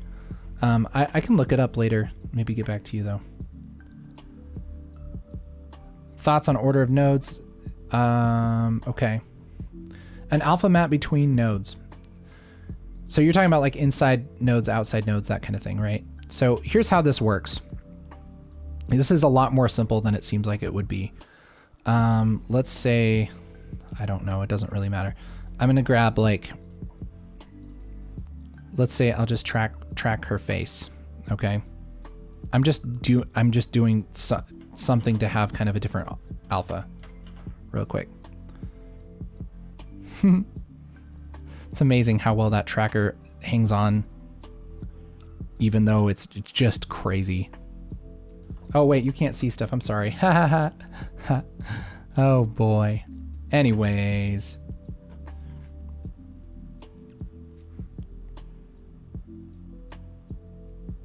Do you have anything special planned? I don't know. What would you guys appreciate?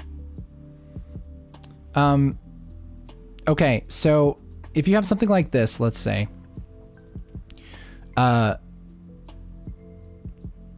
not sure exactly what you're talking about, but this next node, if you right click and say like add node, add outside node, that's going to make a node, and it connects this little line right here, right? And what that does is it just carries the alpha channel over to the other node, and by default it flips it and it inverts it, right? So you can adjust that by selecting the node and going down to the key. Could do a giveaway or something. Yeah, totally could. Maybe we will.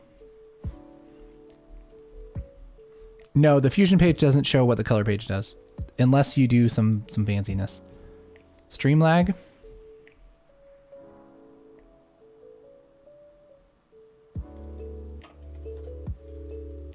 Sorry guys. It doesn't look like it messed up on my end. All of my things look good. I don't know what's up. Someone said giveaway. We were talking about doing a giveaway for when I hit 100,000 subs. That'd be cool.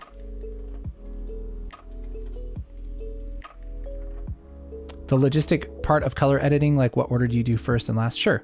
Yeah, we could do that. Somebody was asking about tracking. You waited for that question for 1 hour when you answered the stream lag. Did you get it or no? I'm so sorry. On the bright side, I kind of just went through, I kind of derped through it here. Let me show you. Whenever you have a node with with an alpha, like something that's limited by a window, and you right click and make an outside node, all that's doing is making a serial node with the alpha channel connected and flipped. Down here in the key panel, you can swap that with this little button right here. So I'm in the key panel. You can swap that right here.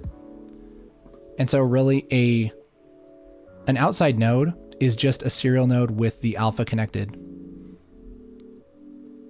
And so if you do make an outside node and you don't want it flipped, and really if you make a serial node, like let's say like this, and you connect the alpha, it's gonna, oh, I guess it doesn't come out flipped. That's interesting. But you can flip it if you want to make an outside node basically.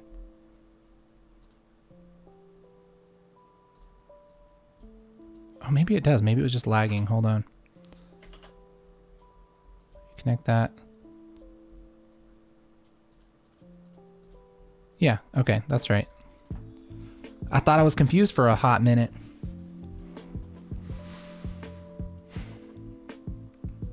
Okay. The Corona stream lag. Oh gosh. Corona joke. Nice. Okay.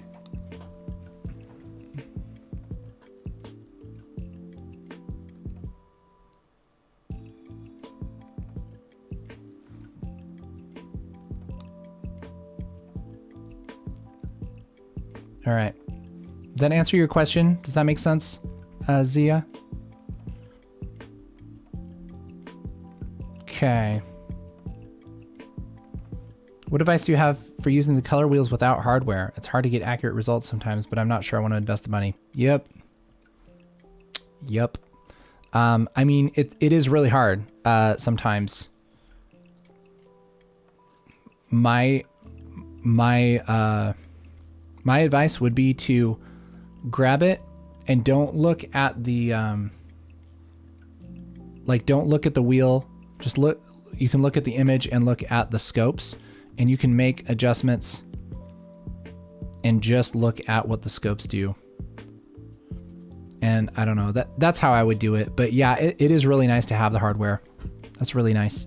But if you're just wanting it for that, you could get something like the tangent, what's it called?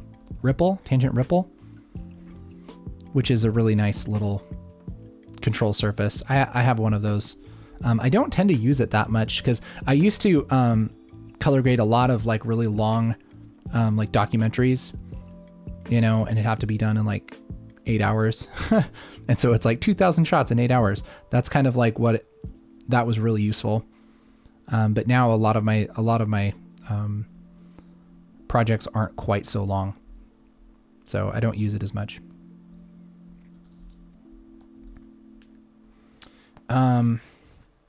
Someone was asking about color stuff, logistic part of color editing. Like, what do you do first and last and why? Tangent wave. Yeah, there is tangent wave. There's a different one called tangent ripple though. It's like their newer one. So basically alpha means the rest of the video that I qualified in the outside node just flips it and sends it to the other node. The alpha from if you limit something with a window, it's going to make an alpha channel that is shaped like that window. So if I make a circle, that's what it's going to make. Does that make sense?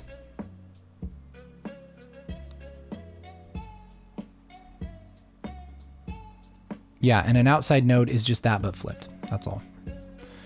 Order of operations. Okay, so what I generally do when it comes to color is my first node will be the primary correction. And in primary correction, you do, you adjust the exposure, you adjust the contrast and the saturation, basically. You want to make it look pretty good, like normal. You want to make it look normal, basically. So let's grab something with like some skin tones in it, because that's a little easier. And so really what I'll do in this first node, I'll call this primary grade. Most of the time, this is how I do it. PRIM for primary. And then, you guys can't see my camera, but move this up here so it's a little easier to see. So I'll grab the lift. I'll usually start with the lift, and I'll try and make black things black. That's the first thing, and then it'll tweak out and everybody will die. There's not really a whole lot of black. There's a little bit maybe right here that should be black. And so I'm gonna maybe turn on extents in my parade a little bit. That might help. And bring up that, just so I can kind of see her backpack thing, which I think is like right here on the scopes. And I'm gonna try and bring that closer to black, something like that maybe. All right. And then I'm gonna boost up my gain to make that closer to white. And it depends on what it is. Like this part in her jacket should probably be closer to white. This stuff up here should probably be pretty close to white. I don't usually like to push it all the way up to 1023. Somewhere between 896 and 1023 is about right. And then you want to make sure it's balanced, which it looks pretty balanced, but I could probably grab my gain and just balance that out a little bit. And same with the black. It's probably okay for now. So I don't think you can enable audio infusion, guys. I don't know if there's a way to do that right now. Sorry. I wish I knew. So that's primary. And let's see, I guess I also want to saturate it. So I'll just go to saturation. Usually just roll up a little bit on saturation until it looks good by eye. You could also check it on the wave or on the vector scope. And if you hit extents, make vector scope a little brighter. You generally don't want skin tones to be over like halfway to this red in my experience. So somewhere in there is probably about right. And if it looks good to your eyes, it's probably pretty good. You can always go back and change it, but something like that. That's usually what I'll do in the primary. So it's just making it look pretty good. Then I'll make another serial node and I'll label that curve. That's usually what I do, is have a curve. And what this does is just make things pop a little bit. It's a really subtle curve to make, just kind of put some clarity into this, all right? And it's just a little S curve, something like that. And I'll literally just make that willy-nilly first. And then I'll look at the image and move that around to where it looks good. I don't want it like way up like this because it's blowing out her face. I just want it tasteful, right? Just nice and subtle. You don't need to go crazy. Something like that. Now here it is without, here it is with it. It just adds a little bit. It takes away kind of that muddiness. Those are usually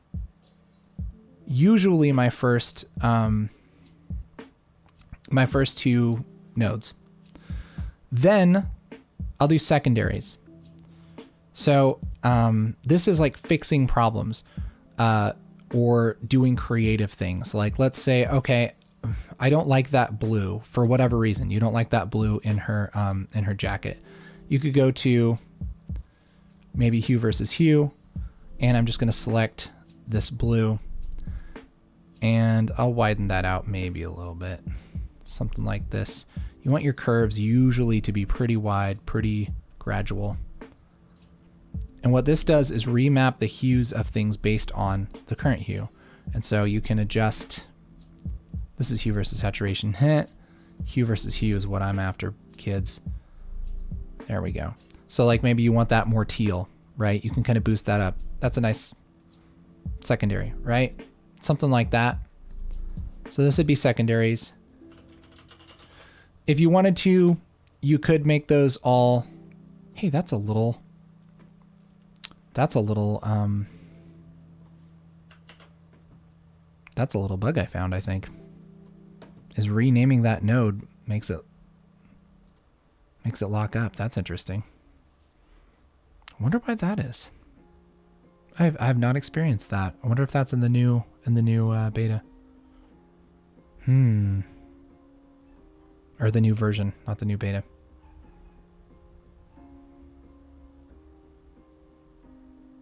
Any reason why tutorials go to the RGB mixer to add saturation?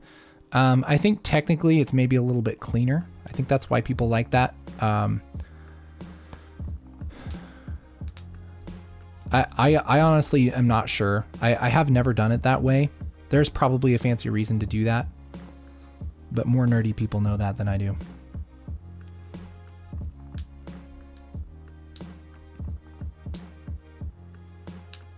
Okay.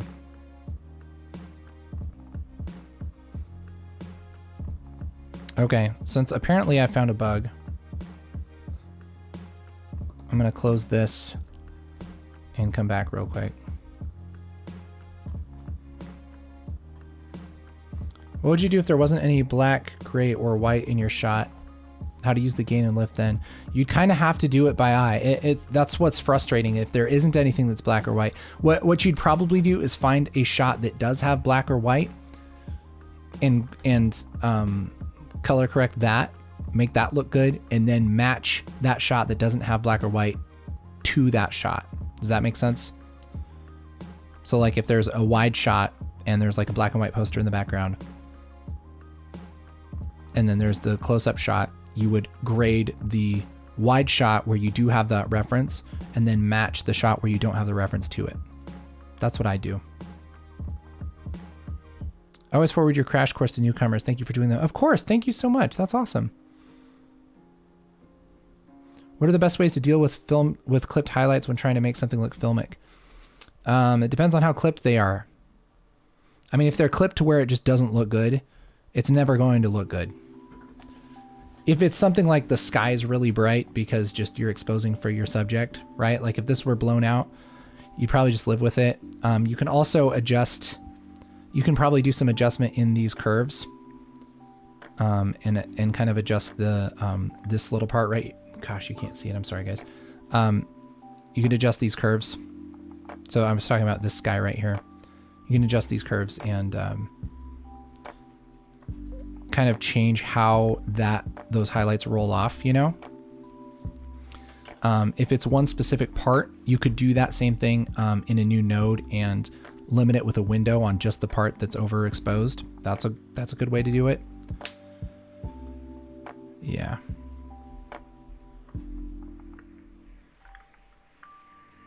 Okay, so secondaries, and then what I do is maybe add a parallel node for other secondaries. And the reason I do that is because I don't want my secondaries to like clash with each other, right? So if I'm introducing like a different color in one of my secondaries, and then I have another secondary that takes down the saturation of like the blues, I don't want it to mess with the other stuff that I'm doing, basically. And so I won't make a serial node because I don't want that to flow into that other thing that I'm doing. I kind of want to do it all at once and kind of just balance it all out. That's why you would use like a parallel node. So, you know, stuff like maybe we'd grab these trees, let's say, let's do hue versus saturation. I grab these trees, maybe saturate them more, right? Grab the hue, and again, maybe make it bluer or something. Could even make it more like fall. Ooh boy, we get crazy now. You know, so you can adjust kind of the background there.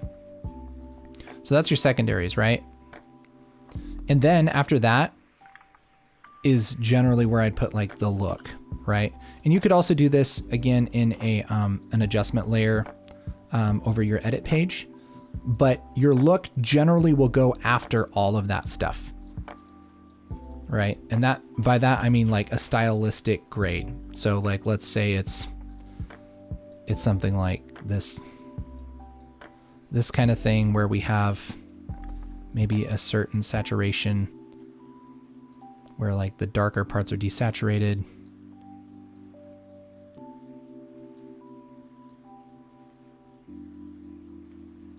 You know, you'd have that certain kind of look there. And then you can turn that off and on and see what just your normal looking, good looking footage looks like. And then you can put your look on. That's generally what I do, is something like that. So it's primary, make everything look pretty good. A curve, and you could probably put the curve in the primary if you wanted to. But that just clarifies things. That just makes sure that when I put that curve on, it's kind of more of a thing like I want to make sure that everything's flowing into that curve. That's why it's another node. And then your secondaries, often in a parallel node, and then your look over everything. Okay. Did that help? That help? I forget even who asked that, but did that help?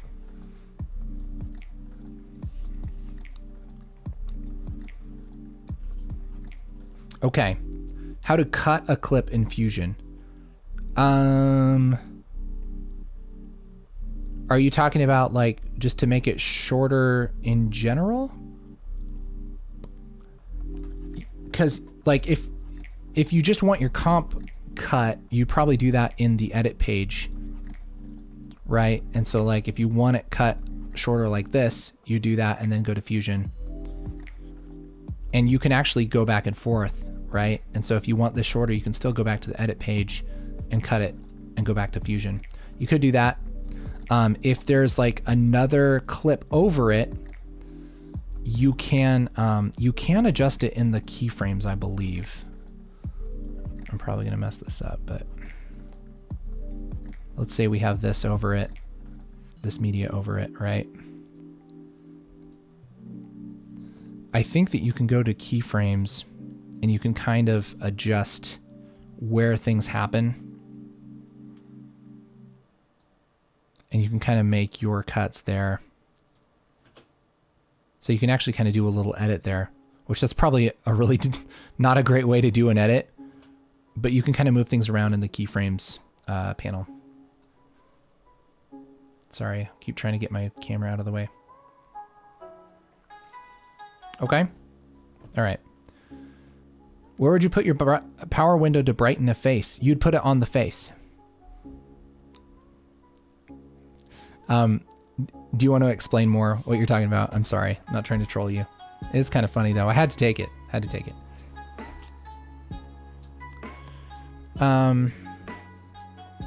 Maybe you could add a little bit of glow to the sky so it wraps around the mountains. Yeah, totally could.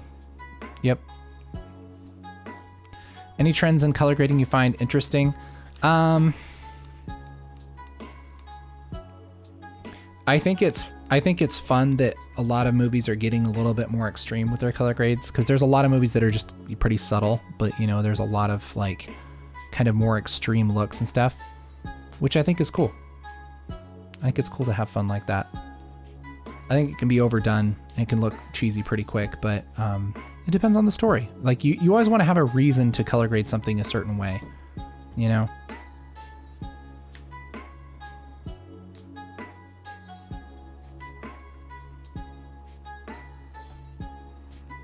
Okay.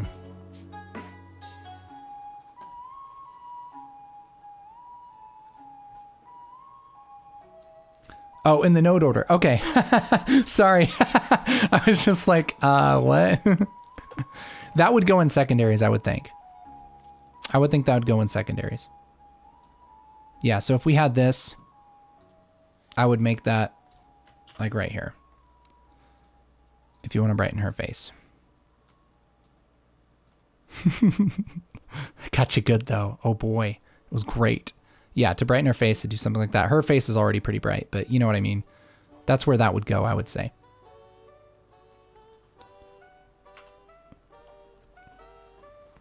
Okay.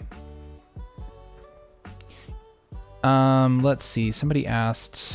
Okay, working with raw, can you change the color temperature in raw development settings? But you can also change the color temperature below in the primary wheels. Which one is better than the other? It's better to do that in raw if you were fixing it, right? Like if you just have your color balance off, like your white balance off, it's better to fix it in raw for sure. If it's a creative thing, you could probably do it in either and no one would care or notice. That's my thought.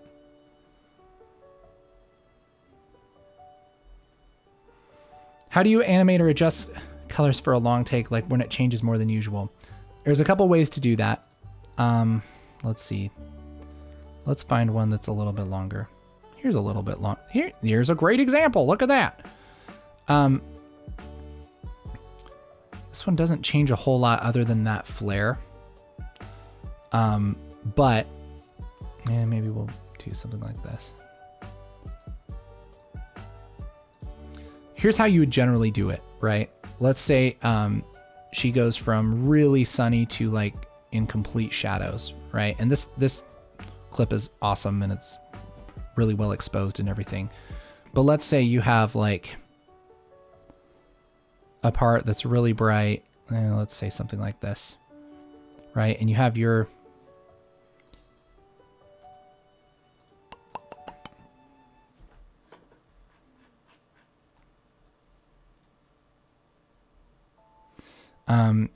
like your general like grade for this part of the clip, right? Let's say, I don't know, something like this. Boom.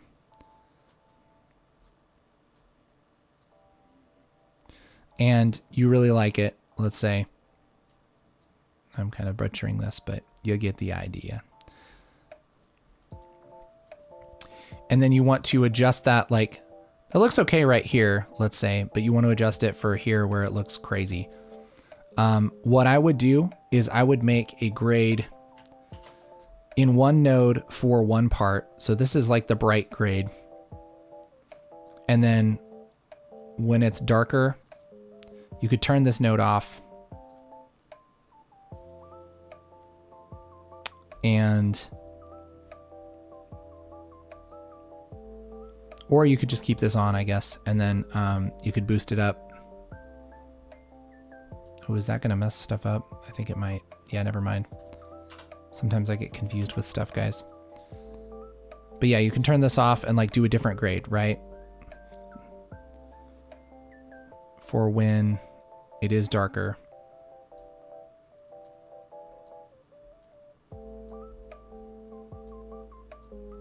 And then you can animate in between them. And the way that you would do that is in the key palette right here. You can animate this gain.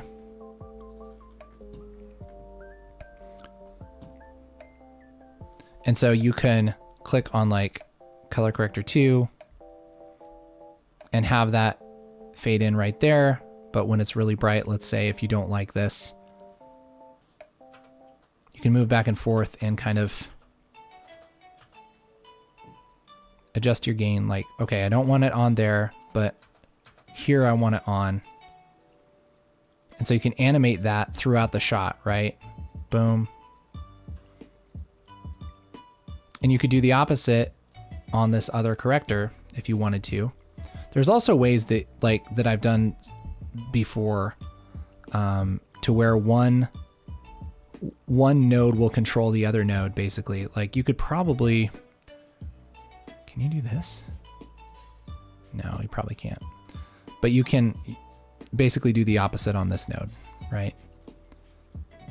So let's say this is gain at 1, and then this one is gain at 0, right? And you could fade, although it might be kind of janky. This might be kind of a janky way to do it. But the idea is that you fade in between nodes. That's the idea.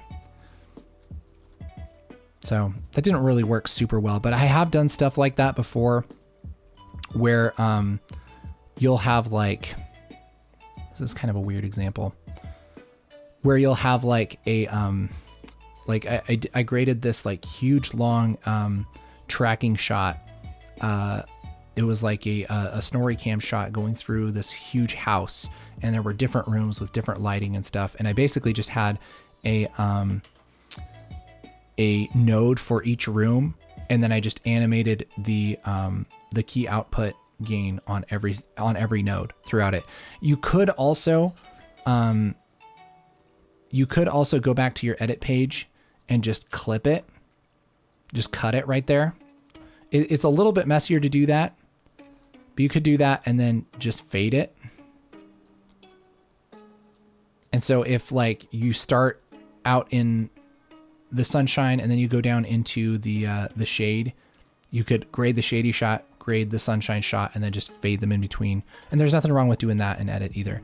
I'm sorry, that was a really like complex way to say it, but yeah, generally would do your adjustments either in separate clips or in separate nodes and then fade those. Yeah. Is this a good editing software? Yes, it's excellent editing software. Okay.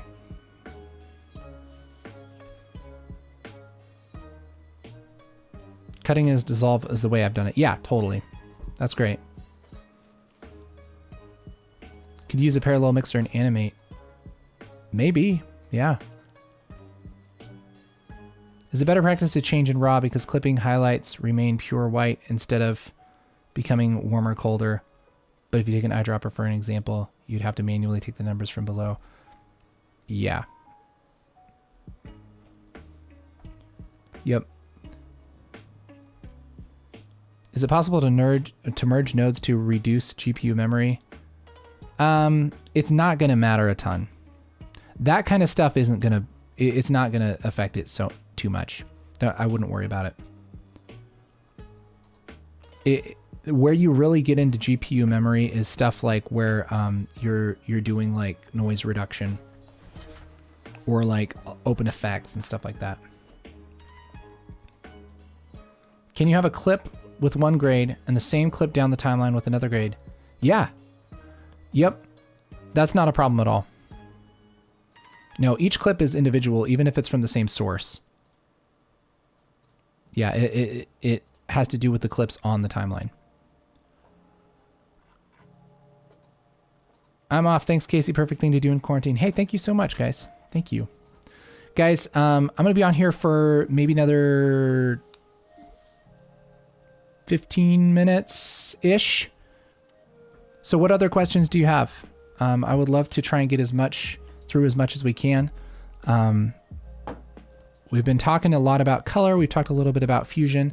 But anything you guys want to know, I will do my best, if I know it, to explain it. And if I don't, I'll just say I don't know it, which is a lot of things. Could there be problems using multiple LUTs on one clip, especially really compressed footage? Yep, definitely. Definitely could be. LUTs are really great to use at the end of your pipeline, like on the last node, because they will clip your colors. So they don't keep them. You can't adjust. It kind of bakes in the color, sort of.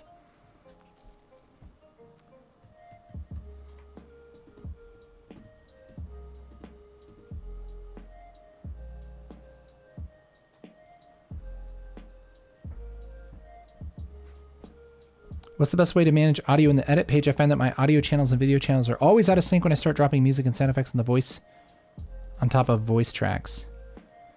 I haven't had a lot of trouble with that. One thing, do you mean the cut page? Because I've had problems with that in the cut page because it links the audio and the video together and doesn't really show you that they're linked together. But yeah, it should be okay. One thing also is that you can use this button right here. Check this out. This button right here is position lock. So if you're just adding a bunch of like audio, you can position lock stuff. You can still select things. I think you might even be able to, yeah, you can even trim things, but you can't move stuff around. So anytime that you have some audio and you're wanting to add music and stuff. Oh, is it gone crazy? What's up? Maybe you can't drag it in when it's position locked. Oh, I know what's up.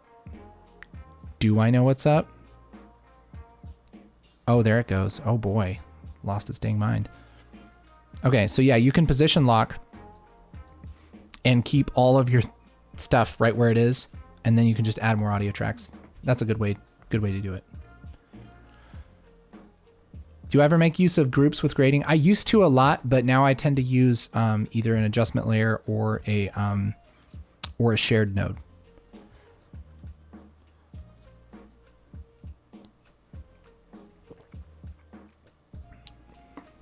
What color is red? Probably ask Google. I was almost installing. Wow, then I see this gladly. Didn't install it. Nice.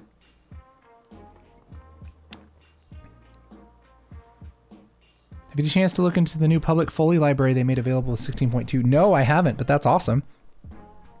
I heard that they were thinking about doing that. That's cool that they did. I somehow missed that.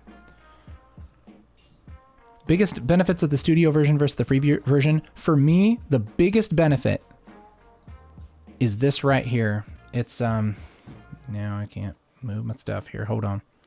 The biggest benefit is noise reduction. That's the biggest benefit. Noise reduction in Resolve is the bomb. It is worth the price if you have noisy footage. That is the home run, in my opinion. Yep. There are other things in the studio version.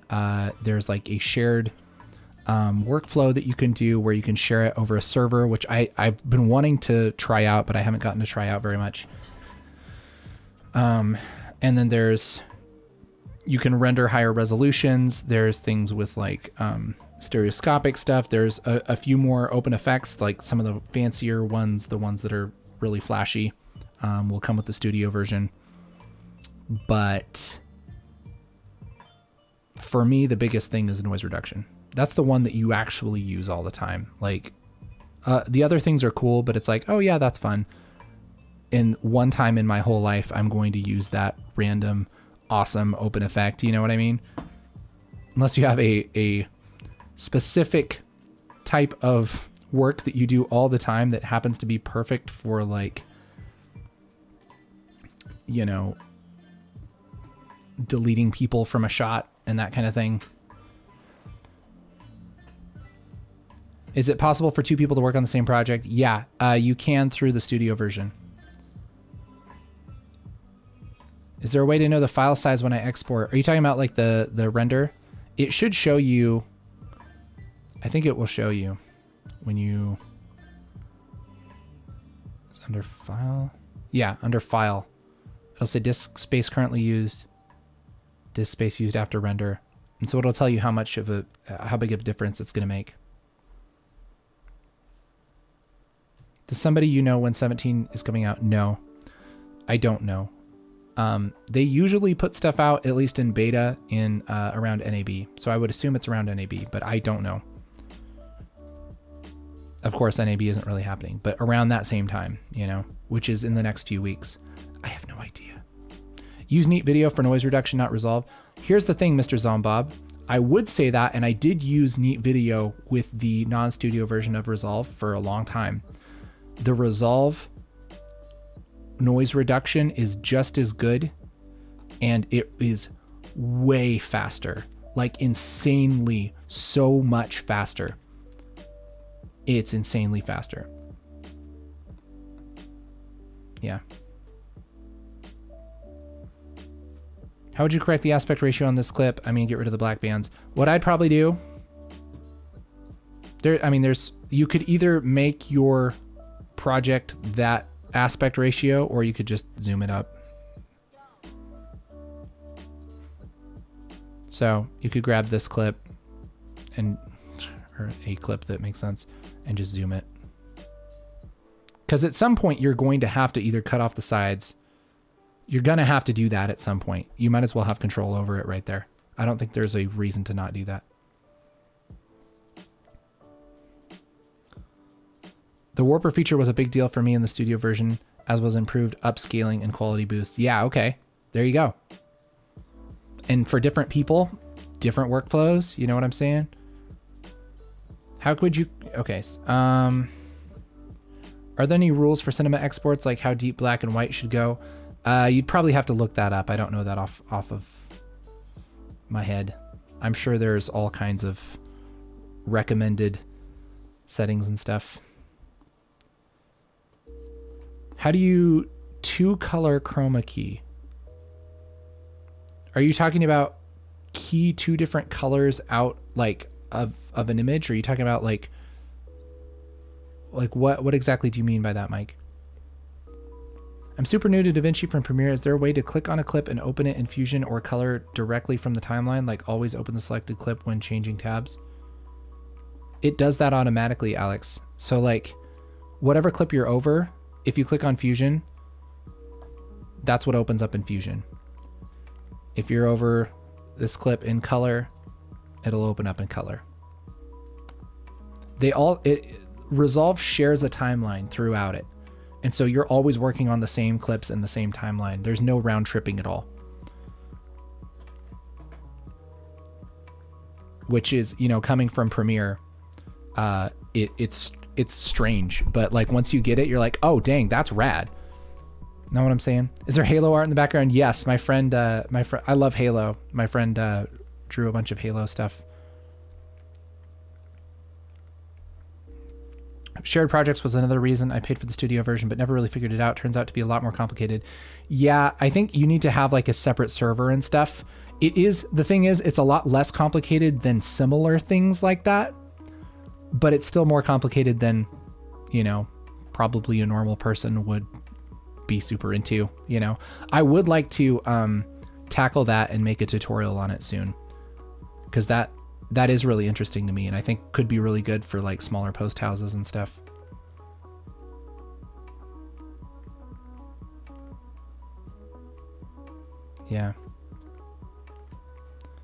Yeah, Justin, you can use 10-bit and 12-bit in the free version as far as I know. I'm pretty sure. Lifetime license is so nice. Yeah, totally. Man, Casey Hill is my fave too. One other reason I follow you. That's amazing. That's amazing. So cool. Definitely would pay if I didn't buy the camera after seeing benchmark between free versus premium. Nice. That's awesome. Yeah, I haven't really looked that up a lot. A lot of people ask me. I should probably do some more research on all that. But do you know how to upscale footage in Resolve? Yes. I'm trying to think if there's a fancy way to like have a specific upscale filter and stuff. That might just be in your settings. It might just be under image scaling. Yeah, resize filter. Yeah, that's why. So generally what you do is if you would set your timeline to like 4K if you had 1080p footage, and then you would mess with these settings. So smoother, bicubic, bilinear, sharper. And depending on what you're scaling, it will probably look better throughout these. I imagine sharper is probably the better option. But then you would input scale entire image to fit. It's funny how Resolve scales things, because like half the time you add stuff to a timeline, you don't even know it's a different resolution unless you're paying attention, right? You just add it. Whereas like Premiere or something, usually it's like it's blown up and then you have to mess with it. And so it's made so that you can work fast, but if you aren't paying attention, you're like, oh, I just downscaled all my footage and I didn't really want to, you know. Anything I missed from Premiere?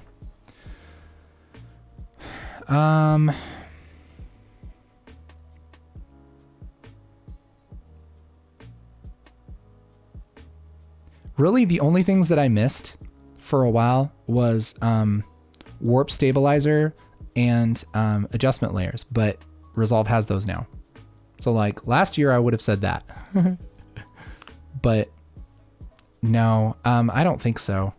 The things in Resolve are the amount of awesome work that you can do in Resolve,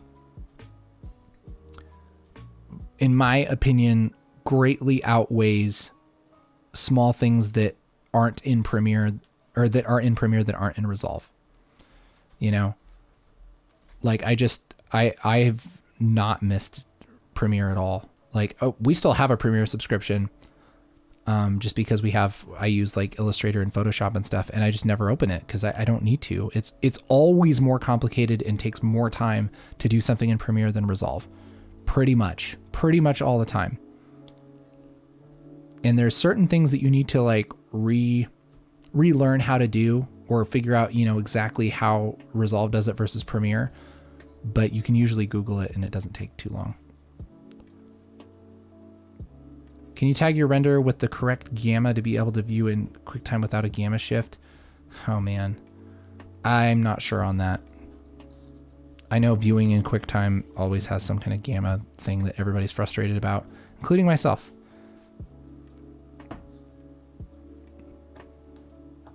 But yeah, I'm not sure on that. I'm sorry. I would love to know that.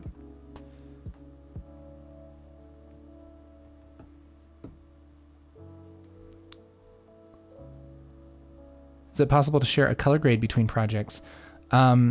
Yes. I'm trying to think if there is a way to do that live. I don't think there is, but you can do something like if you make a grade here, like you can save it as a still and put it in a power grade. And so like if I say new power grade album,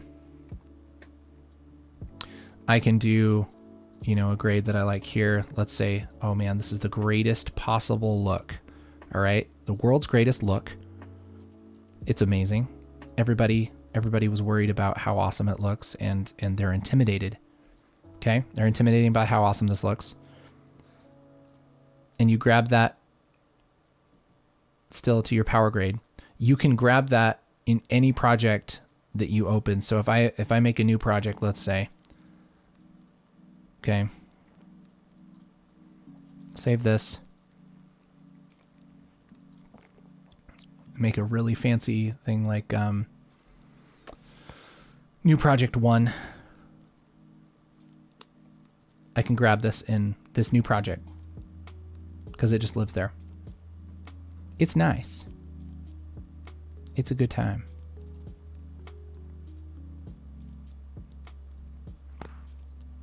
Photoshop. Blackmagic needs a Photoshop type programs. The only major advantage Adobe has over Resolve for now is better audio too, but not vastly better. I would agree. That's about right. Who knows? They might be working on a Photoshop thing. That'd be sick.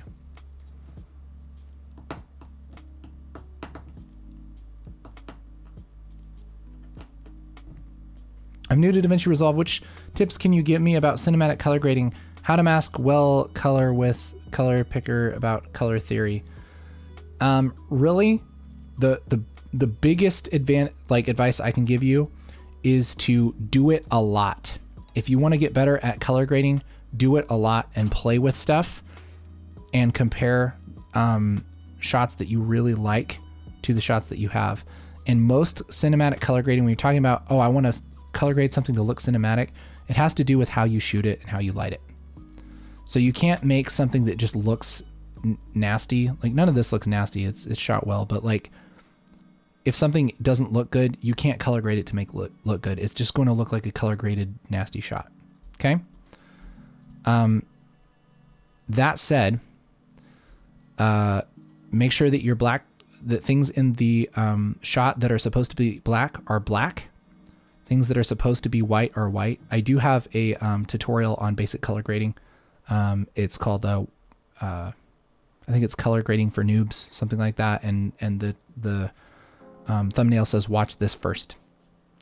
Okay, so do that because that is a great way to just kind of get started.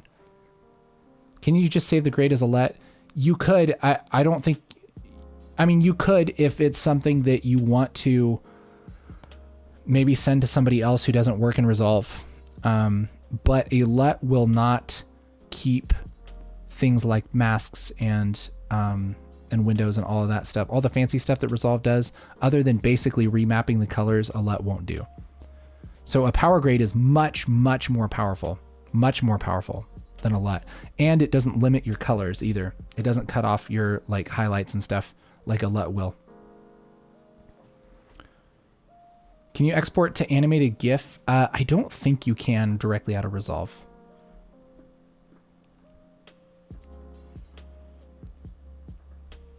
Have you messed with ACES? I've tried it with bad results, and after reading online, they say GH5 and other cameras are not compatible and don't have an IDT or something like that.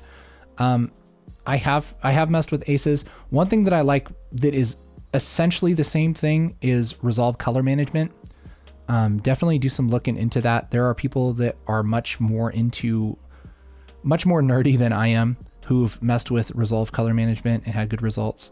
I don't generally like to use that just because I usually have different cameras, and it's like, it's doing stuff behind the scenes that you can't control.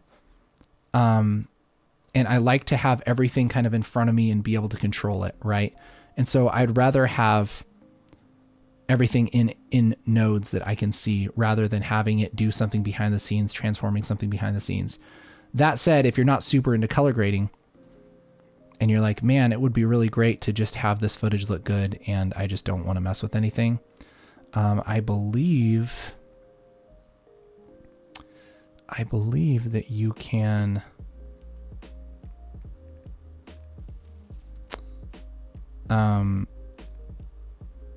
set your Resolve color management to be a different color space. And I haven't looked at that. Oh yeah, YRGB color managed. And you can select this to like, this is probably, I think this is slog2. You can save. And now, I believe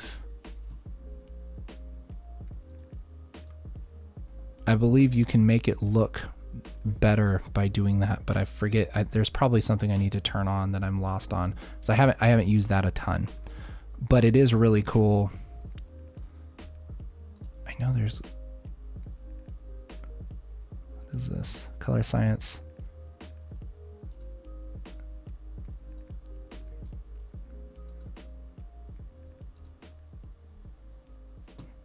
There's something I missed.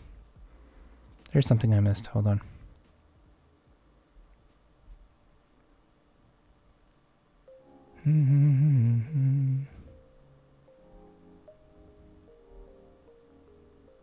There's a way that you can make this, which I forgot how to do, but there's a way to make that so it basically does a transform on your colors to make your shots look good. And like make it look good basically automatically, and it what it's doing is just interpreting the colors differently, and that's essentially what Aces is, as far as I know. It's very similar, but I like to have things kind of where I can see them all, because I like, you know, like I don't want it to be like, oh, why does it look like that? Why is it treating the image this way? I just want to be able to know like exactly what I'm doing. So that's the only thing.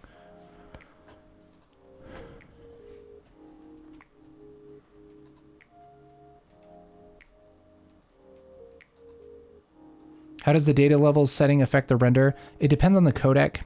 Sometimes you hit auto and it doesn't make a difference. Sometimes you pick one or the other and it doesn't make a difference. I get frustrated with all of that. So you'd have to look it up for the codec that you're using. I generally will export either Cineform or like just direct to H.264. For Cineform, in my experience, it doesn't matter. It doesn't seem to matter.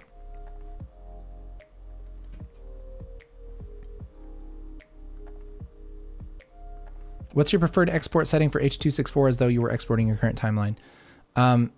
If you're just like rendering for YouTube, I like to go to the YouTube the preset and then just switch back to custom. And that sets everything to the YouTube preset. But then I like to, where it says restrict to 10,000, I make that like 30,000 if it's 1080p. You just want to make sure if you're going to upload to YouTube or something, that you're giving it enough data to actually look decent. How would you make a signature appear as if you were writing it on the screen? You could do in Fusion, you could make like a, let's see if I remember exactly how to do that. Essentially, basically what you would do is you would have like, okay, let's say this is your signature, this is your text. Let's see if I can do this real quick. And let's do obviously, I mean, obviously you pick Comic Sans, right? Because that's the school font. All right. And if you're going to write this on, I think it's Mask Paint is what you usually use. Mask Paint.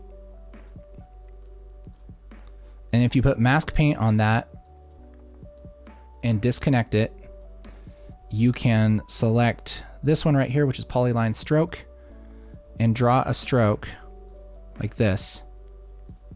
Of course I messed it up, but whatever. Anyway, and then you trace it basically. You trace it in the order that you would normally write it. Just like that. And maybe we'll do text like this. Boom. All right. You do that. And then under stroke controls, you animate right on. And make sure that your brush is big enough. Something like that. I'll let you guys see this. And then this right on thing, this slider, you can animate that and it will write it on. So it's essentially that, but then you mess with your mask and you mess with the size and all of that stuff to where it actually looks good. But that's the idea of writing something on, is you use Mask Paint and you use it as a mask over text in Fusion. So that's how I do it.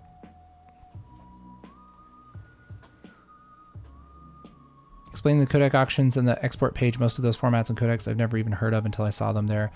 Yeah, I do have some exporting videos, but they don't go through every single one of them. Mostly because I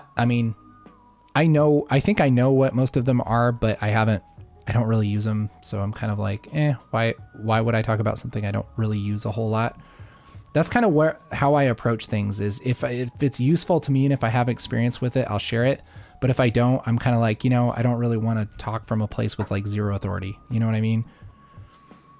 Does Resolve ever go on sale? Not really, no. Yeah, and the current version, it should work with all future versions, yeah. Yeah.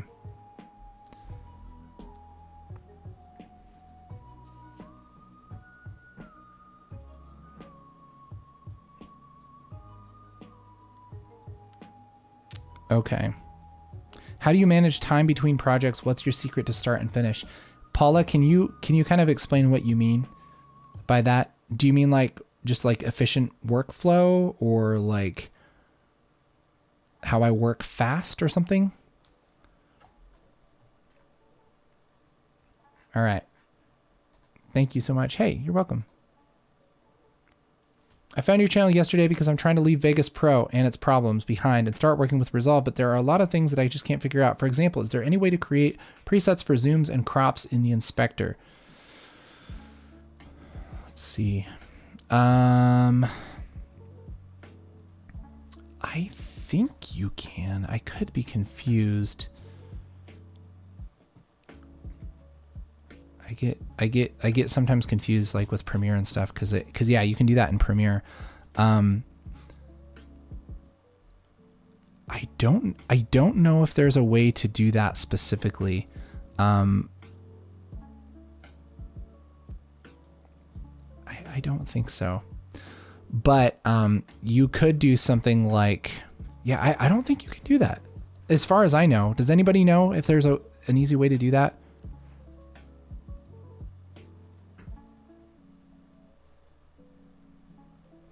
I mean, you could certainly like kind of have a weird like workaround, like save a project or like save something with a specific crop or a specific thing and then copy and paste the attributes. Because you can always like copy something, like if this one, let's say, is cropped, right, and zoomed, you can hit Control-C and then go to the next thing, right click and say paste attributes. And you can select the attributes that you want and that'll apply. So you can do that. But as far as like keeping them in like an effects library, I don't think you can.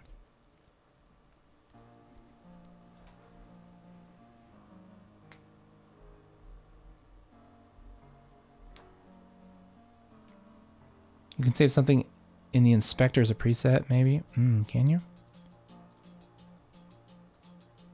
I always get confused because I remember like stuff from working in Premiere.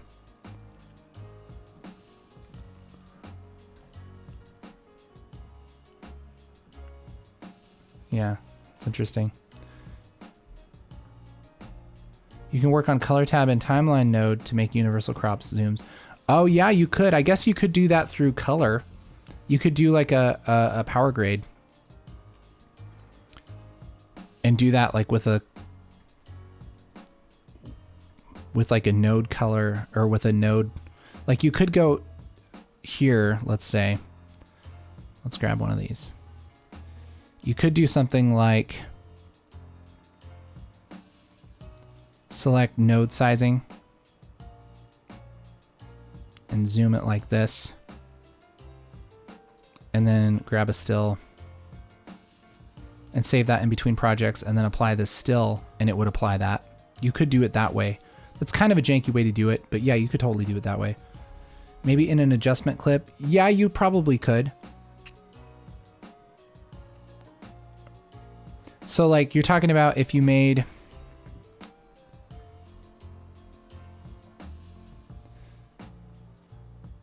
like an adjustment clip like this.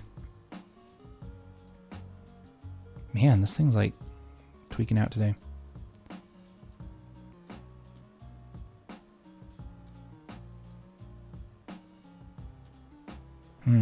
Hates me today. That's fun. You can save a transform node preset in Fusion. Yeah, I could do that. Do that. Yeah, there's a few different ways, but there's just not like you could save it as a preset effect. That seems, I would bet that's coming down the road though, because I bet a lot of people want that. You could do that in adjustment clip, put it in SmartBin. Yeah, that's probably the best way to do it. Apparently I can't show you adjustment clips right now because it's mad at me. It's very frustrated. I'm trying to show you things. Do you ever pay attention to the warning sign at the bottom? No. No, I just ignore it. I just ignore it. Just ignore it. That's fine. I probably should, but here we are. Okay. Good guide on working with proxies in Resolve. The absolute easiest way to work with proxies is with Optimize Media. Optimize Media is the bomb, you guys. So like, let's say I have all these clips, right? And I want to, and they're crazy, like they're raw, okay?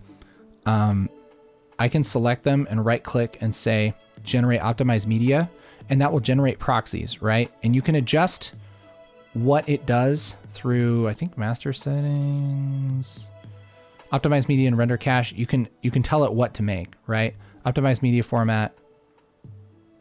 You know, you could do DNX, HR works fine, Cineform, whatever.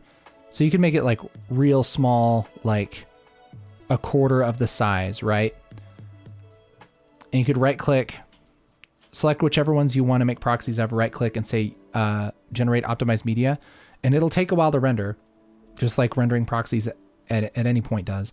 But then it links all of these to those proxies, to that Optimize Media. And all you have to do is go to playback up here and say use Optimize Media if available. And then if you don't want to use your proxies anymore, you unclick that. And it instantly loads all of it back. It's like you don't even notice. It's absolutely the best workflow ever, man. It's so good. So good.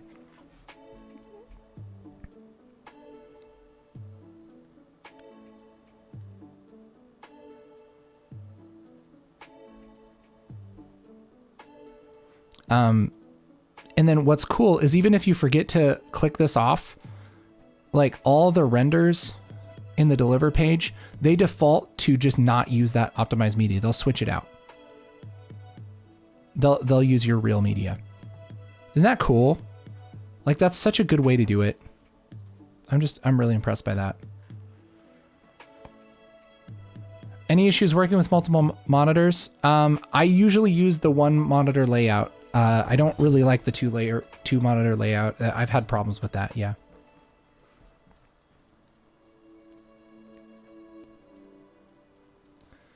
Can you show me how to sort media in the media pool? Yeah. Up here in the upper left-hand corner, this button, you can sort it by any of this stuff. So like, okay, clip name.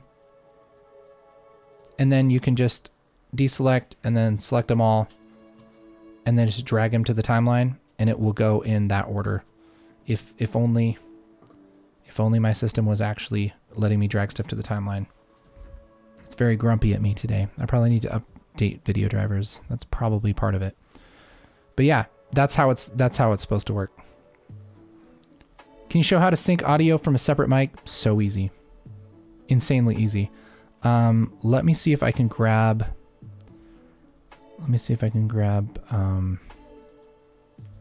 something here. Okay, I'll grab like my how to stream tutorial that I just put out the other day. This is so easy, guys. Let's see. Do I have that media?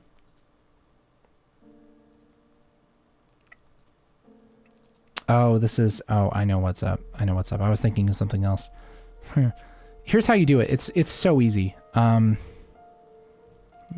see if I can grab, I'm trying to find one that I can actually show you. It's just about simple enough to just tell you. Okay. Don't save.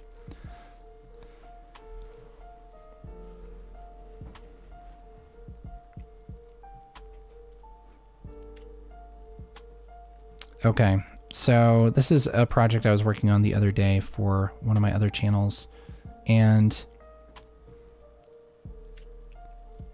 let me see if I can make a new timeline. So really all you do, let me just show you because it's so simple. It's not even worth this amount of time. All you do is you select whatever footage you want to sync your audio with. So this is supposed to be synced with track 1, track 11, right? You select them both, right click, and say auto sync audio based on waveform. You click on that and it thinks about it for a second and then it just switches out the audio. And now this will have like legit audio. Like it will have that's my separate audio. And it's just connected to it. And you can disconnect it and stuff if you want to, if you have problems. But it works so well. It's like Pluralize. If you've ever used Pluralize, it's like the same thing. You can also do, you can have it lay it out in I think you can use like a multicam timeline, basically. There's a way to like sync multiple shots with your audio and stuff, pretty much just like Pluralize. It's so easy. It's stinking easy, man. Okay.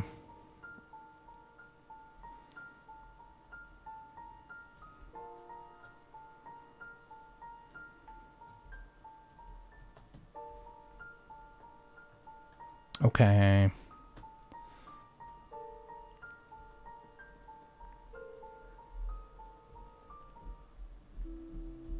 Do you move your projects to an external hard drive after you've finished? Do you move them back to an SSD if you want to work on it again? I use a RAID. Everything's pretty much on a RAID. The project files are on an SSD on my system. That's where the database is. But those are tiny. But all the media is on a RAID. And yeah, I back stuff up to hard drives after I'm done. Generally. Usually like once a year or twice a year. All right, guys, I got to get going here pretty quick. I'll try and hit, if you guys have any really quick questions, I'll try and hit a couple more before we go. Do you move your, let's see. I'm editing a music video for my first project in DaVinci Resolve. It's a full sequence, one take of girl walking. It's frontal follow gimbal shot. Any effects that I could add besides right on effect that you could suggest? Man, it depends on your project. Depends on the tone of it and everything.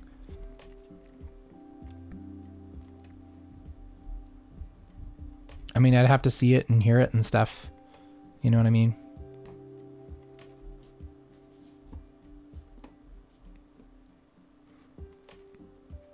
Miguel says, hey there, Casey. Can you make a very detailed video on the edit tab? Because there aren't many videos out there explaining that, and I really love the way you explain things with calmness. Hey, thank you so much. Really appreciate that.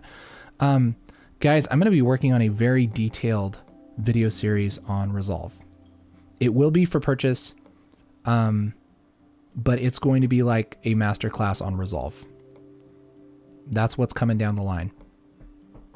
So if you really want to learn all the details, like just as much craziness, as much like detail as I could possibly explain about Resolve, that's where it's going to go. But I'll also have a lot of free, I'm always going to keep doing free videos. But yeah, if we want to do like an edit page video, that'd be cool. That'd be super cool. Because I know a lot of people are just interested in that too, you know, which I kind of forget sometimes, you know, I kind of forget that because Resolve used to be just a color corrector, and then it kind of got edit and it kind of sucked for a while, and then it actually got good. And so there's so many ways that we could go. And a lot of people are really into fusion too, you know? So I don't know. Is DaVinci denoise any good or third-party OFX better? In my opinion, I've used Neat Video. I don't know if I've used any other OpenFX denoise, but in my opinion, the Resolve denoise is absolutely insane. It's so good and it's fast. It will play back actually pretty well. That was awesome. Love that stream. Any more in the future? Maybe a live grade so we can ask why questions. Ooh, that'd be fun. Yeah, that'd be cool. I'm not sure how much it'll cost right now. I don't know. Can you move a picture in the borders of its crop? Can you move a picture in the borders of its crop? You mean like kind of pan behind, that kind of thing? Like keep the crop and then slip it behind it? I don't think you can do that without some fanciness. Your channel is great. Thank you so much, John. I really appreciate it.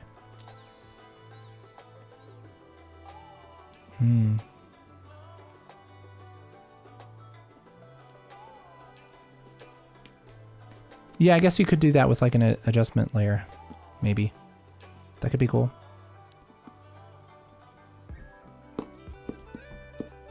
All right, guys. I'm gonna have to head out here pretty quick. You guys are wonderful. Thank you so much for hanging out with me. This has been so much fun. I love I love kind of getting to know you guys a little more. It's not really something I get to do just by like with comments and stuff and everything. So it's really cool to be able to stream. Guys, thank you so much for hanging out with me. I really appreciate it. I hope you guys are doing well through all the coronavirus junk. And I hope that, yeah, you're staying safe. And hey, if you have any other questions about Resolve and stuff, feel free to post them in comments for videos. Yeah, and I'd love to. I'm planning on continuing making videos as much as we can. Yeah. What's the fastest way to add a picture to a timeline? You import a picture into Resolve and drag it into the timeline.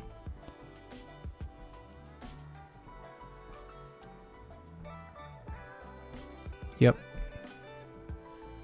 Was just getting caught up because I left a bit. Can you add preset transitions as an effect?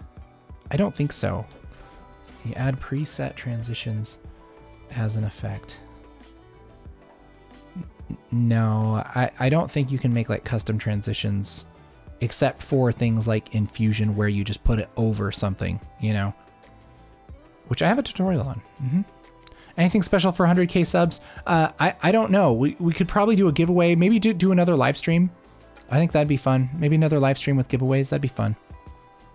Thank you for your videos. Hey, thank you guys so much. You guys are wonderful. Love you guys. Thank you for being here. So cool. All right, guys.